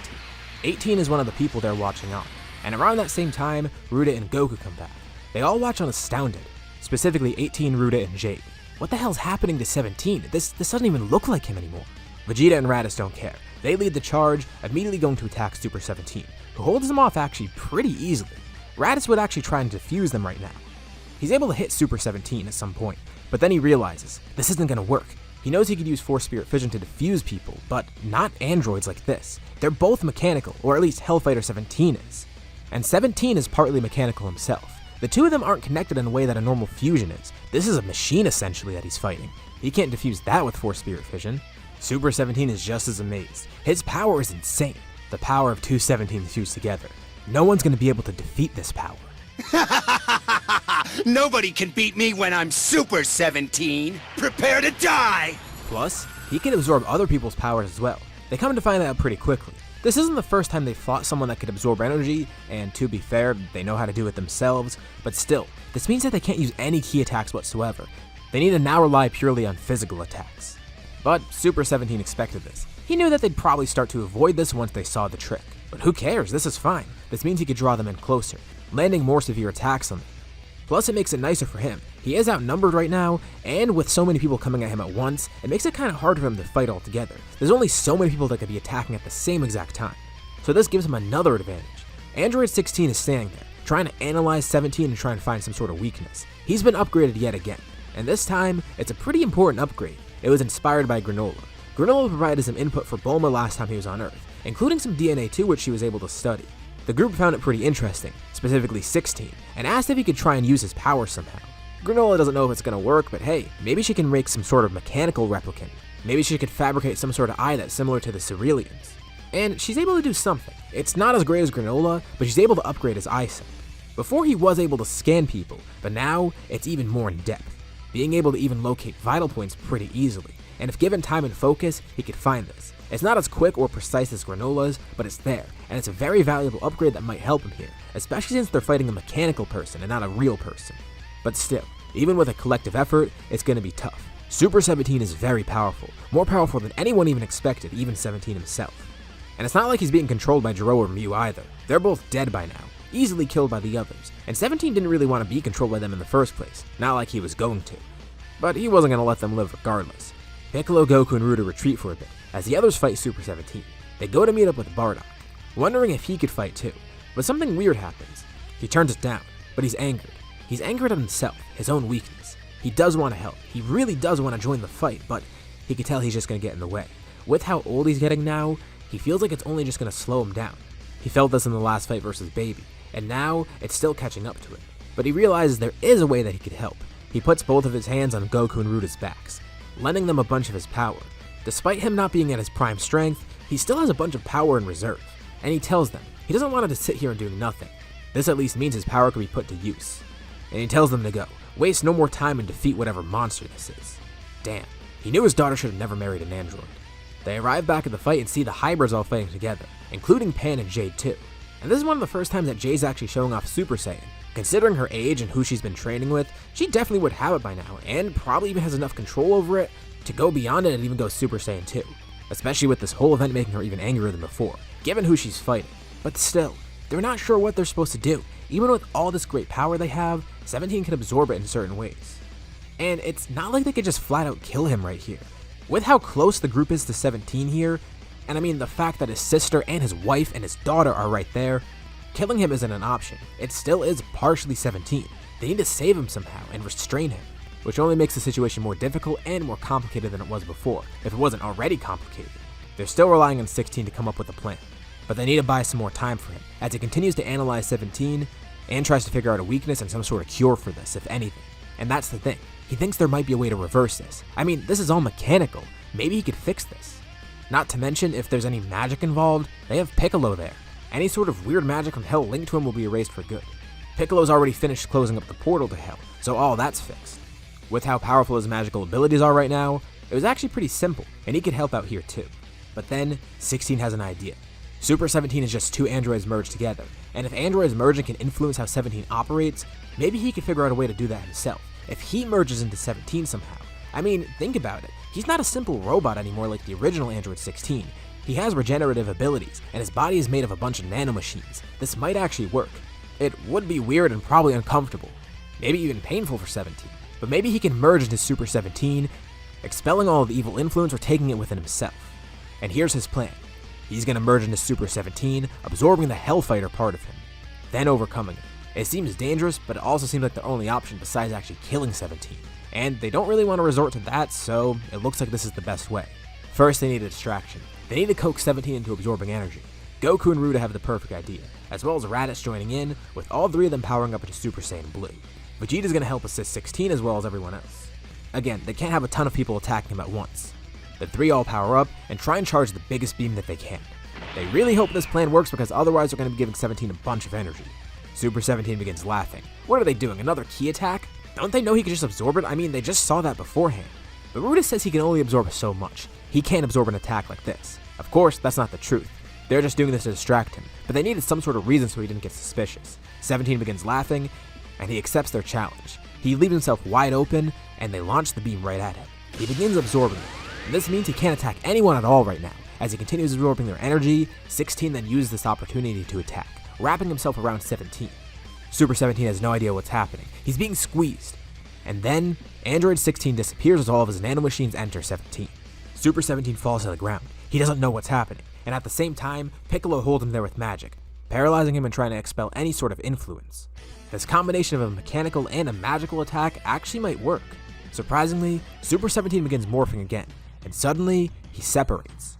It's an explosive separation, and in the aftermath, they see an unconscious Android 17, and Android 16 as well, but his demeanor is completely different, and he tells them, it worked. Hellfighter 17 is merged with inside him. But isn't that a bad thing? That means Hellfighter 17 is probably controlling him. Well, no.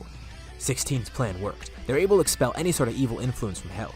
And even with that, 16 said he's so much more advanced than Hellfighter 17 that he's able to completely overcome any mechanical influence as well. He's working continuously to suppress the power, and eventually it's gone completely, meaning he basically just absorbed some extra android parts, as well as any extra energy that he absorbed and any other extra powers. So, in a way, this just created Super 16. He became a lot stronger than before. So this is a win-win. He saved 17 by doing this, and he got stronger.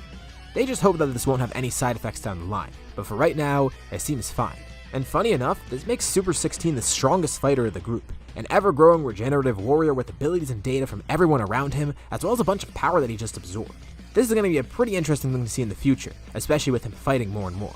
17 then wakes up, confused and not knowing what happened or where he is. Instantly, he's berated by Ruda and Jade, yelling at him and getting mad for him going crazy, but everyone laughs it off and then they reconcile, filling 17 in on what happened, and he apologizes even though it wasn't really his fault. He just hopes he didn't cause any damage, especially to the island. And thankfully, damage was kept to a minimum. Sure, there was some fighting on the island, but no one died there and no one got injured. This includes animals as well, and there was no fights in the city. They're able to keep all the enemies from Hell away from that. They wanted to try avoiding using any sort of Dragon Balls after this, so they wanted to keep damage as low as possible. Of course, they couldn't prevent all damage, and no one got hurt or killed, so hey, it's a success. So for now, it seems everything's okay. Well, hopefully. Now they don't have to worry about anyone from Hell getting revenge ever again, which is weird because this is the second time it happened. But hey, Who else is there that wants to get revenge on them? There's no way they're going to face any sort of vengeance in the future, right? I mean, the Tuffles have been stopped, Granola was stopped, there's no villains in hell anymore. There's no way another villain is going to show up. Someone seeking vengeance for something, right? Well, let's ignore that for now and go over to Bardock. He sensed everything from his house, and it seems that it's all calmed down, so it's good. Everything seemed to work out in the end. He and Gine are already feeling older and older, just as I discussed before. Every day that passes, Bardock feels a little bit slower than before. He even tries to keep training himself, but he can't train for as long or as intensely. He just wants to see where his power is, and he can tell it's decreasing every day. He can't keep up with himself from before, and the worst part is, he's losing power.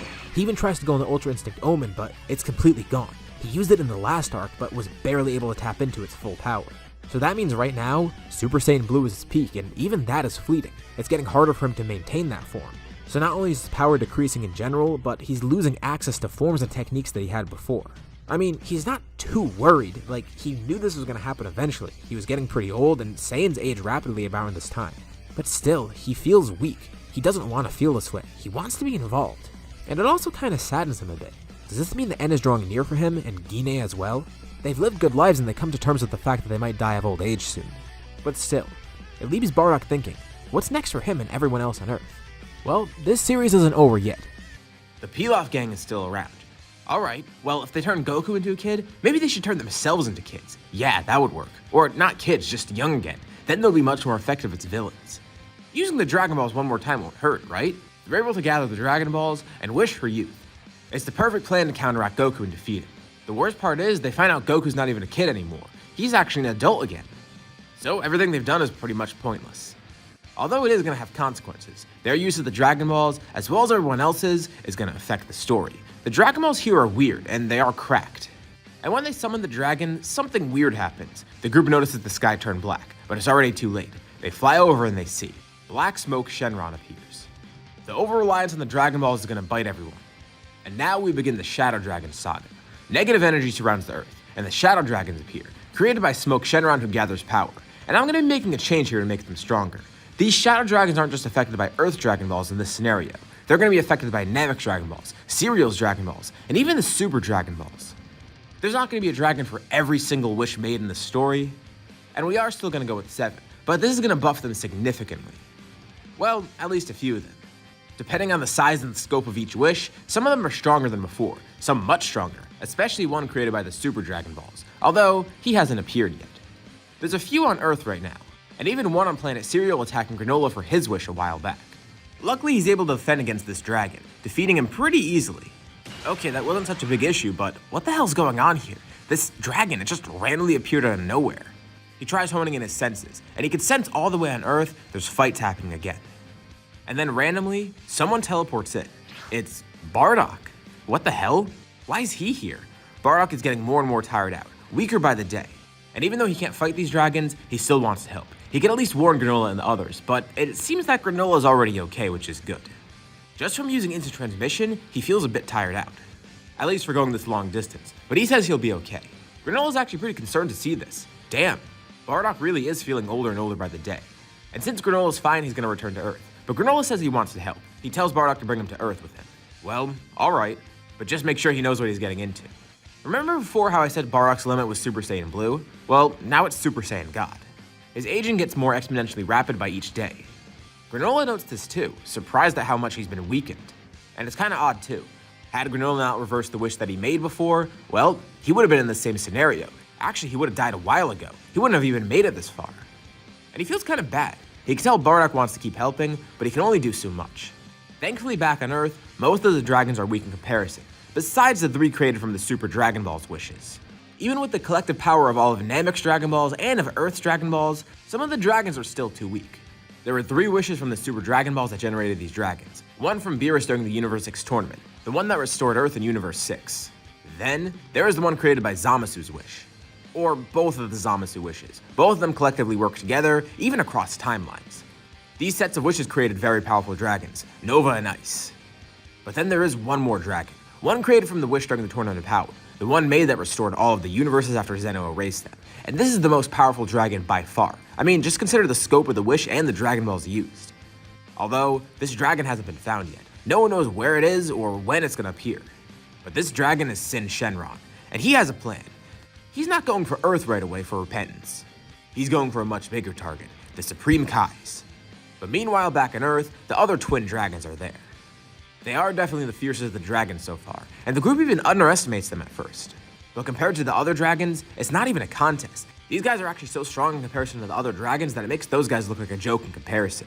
They weren't even an issue, and the group was happy because they thought that it would be an easy fight, but no, this is a hard fight, and this is only just beginning.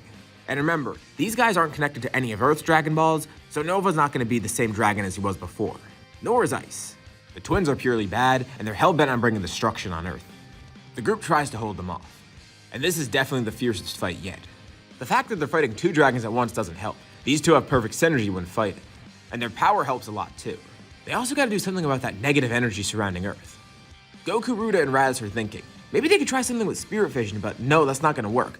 This isn't just any regular energy that they can just steal away and do whatever they want with it. No, they're gonna have to actually defeat these dragons, and they can't even take their energy from the dragons either. It's strange, the power emanating off of them. And this handicap's gonna make the fight really tough. Well, whatever, Goku's pumped up. It's been a while since he's had a real fight like this, one where he's had a handicap without spirit vision too.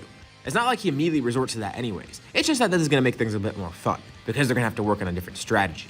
He and Ruda take on Nova together, while Vegeta and Raditz take on Ice. The rest of the group stands by for support. Goten and Trunks even want to fuse again, but they also kinda don't want to get in the way here. Maybe these two groups will be enough to defeat the dragons. But in case they do need to fight, they're ready. Meanwhile, on the sacred world of Kais, Piccolo is sensing everything. He's trying to keep track of what's going on Earth, as are the other Kais. They know everything's in disarray, and they want to do something about it. Considering this does involve the universe and not just Earth, yeah, maybe it's their time to get involved. There's no need for that hands-off approach here. But to make things worse, Shin then alerts everyone. He senses something coming close to them. That same negative energy they felt on Earth. There's one out in space, one coming towards the sacred world of Kais. What? How is it reaching this realm even? No one is sure. This isn't just any normal planet that someone could just find. This guy's traversing through dimensions. And soon enough, he arrives. Zen Shenron arrives on the planet. His primary target is Piccolo, the one who helped restore the universes. And in the meantime, he will destroy the rest of the Kais too. Piccolo immediately tries fighting him, but does absolutely nothing. Like, Piccolo can't even leave a scratch on this guy. Now, Piccolo's definitely not the strongest of the group, but he is incredibly powerful, especially since he spent decades with the Supreme Kais by now. He powers up as far as he can go, but even then, his power's not doing anything to Zen Shenron, even with all the Kais held with him too. What the hell is this guy? He needs to protect the other Kais though. He tells them to leave. He'll handle this. If they die, things will go into disarray. Plus, he is the strongest of them, and he doesn't want them to be at risk. The Kai say they're not going to leave Piccolo's side, so instead he leaves their side. He tackles Sin, and it does nothing, but he then teleports him away using the Kai Kai. And he knows exactly where to go to. He needs help, and he hopes they don't mind, but he's going to bring this guy to Earth. By the time he arrives, thankfully the other two dragons have been defeated. But now they face the real foe. Sin is incredibly happy with himself. The power he has is insane. None of them could even hope to defeat him. I mean, they could try, but they're not going to do anything against him. He was planning on absorbing the other dragons too, but he might not even need that. Remember the wish that he was generated from? A wish from Super Shenron to restore every universe that was erased by Zeno. I don't even need to tell you how big the scope of that wish is. So even just as Sen Shenron, not Omega, this guy is miles ahead of the other dragons. Even the twins that were just defeated. The group expected Piccolo to arrive. Goku was the one who actually suggested this to him, and Piccolo knows he probably didn't check with the others, but it should be fine. The group's okay with fighting this guy because he probably would have come to Earth eventually anyways. So if they couldn't defeat those other two dragons, how the hell are they supposed to defeat this guy? Well, first they need to deal with that negative energy, and Piccolo has the perfect idea.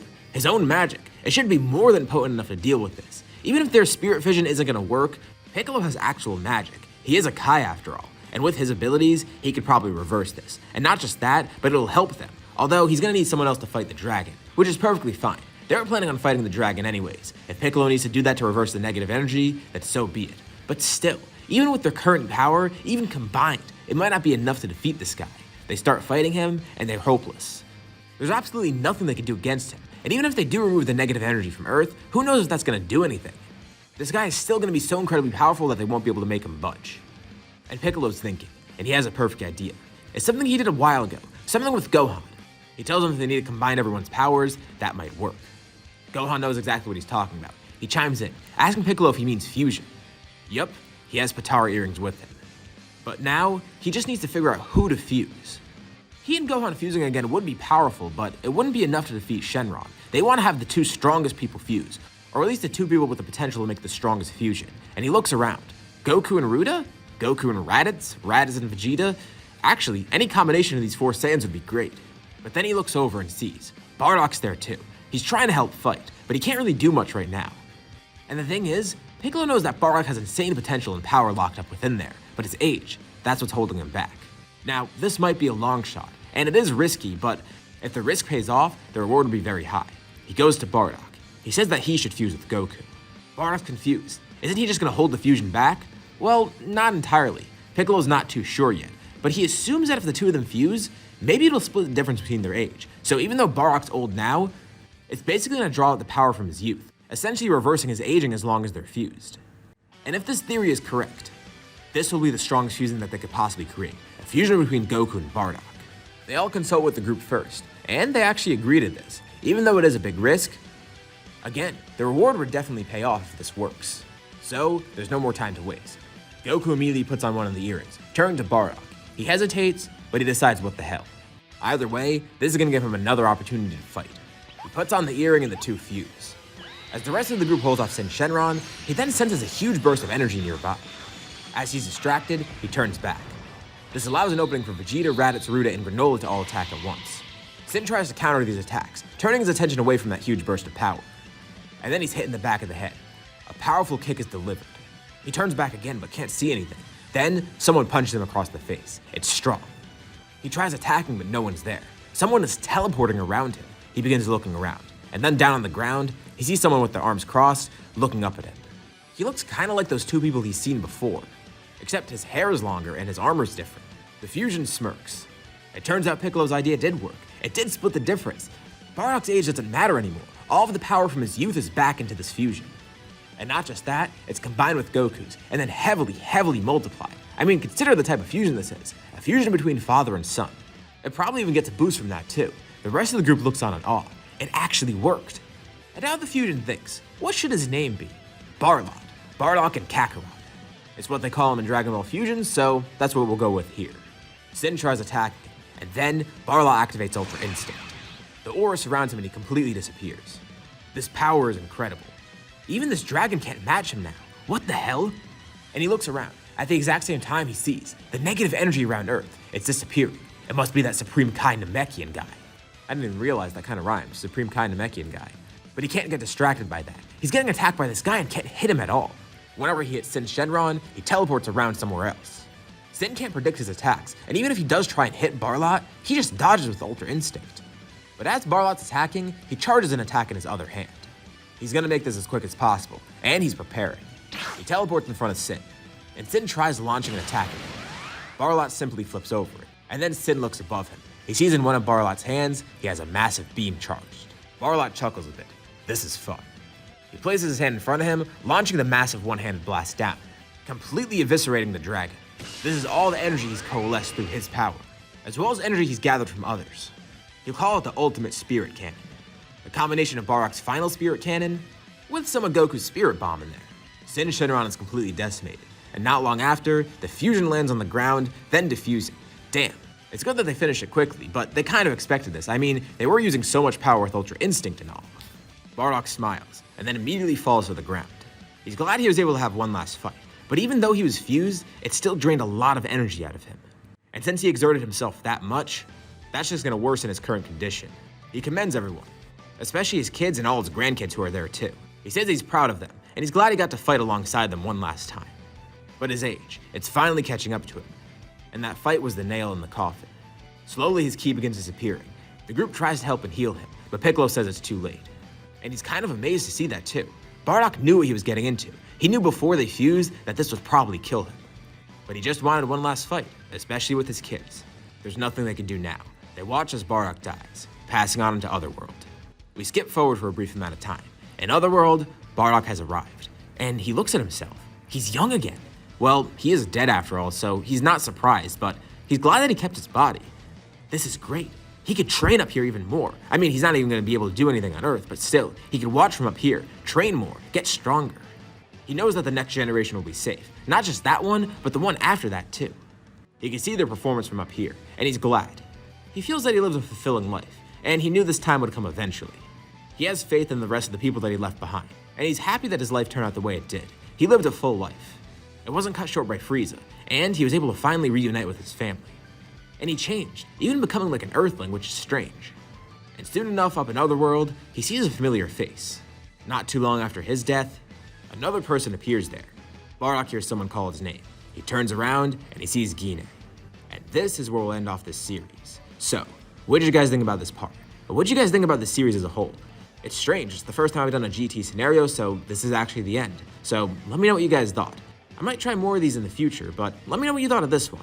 As always, if you liked the video, be sure to drop a like. It really helps with the channel and it shows me that you want to see more videos like this. Also, if you haven't already, why not subscribe, as well as clicking the bell icon so you don't know about any future uploads to my channel, including more what-ifs or any videos like this one. Anyways, thank you all for watching, thanks for supporting this scenario, and I'll see you all in my next video.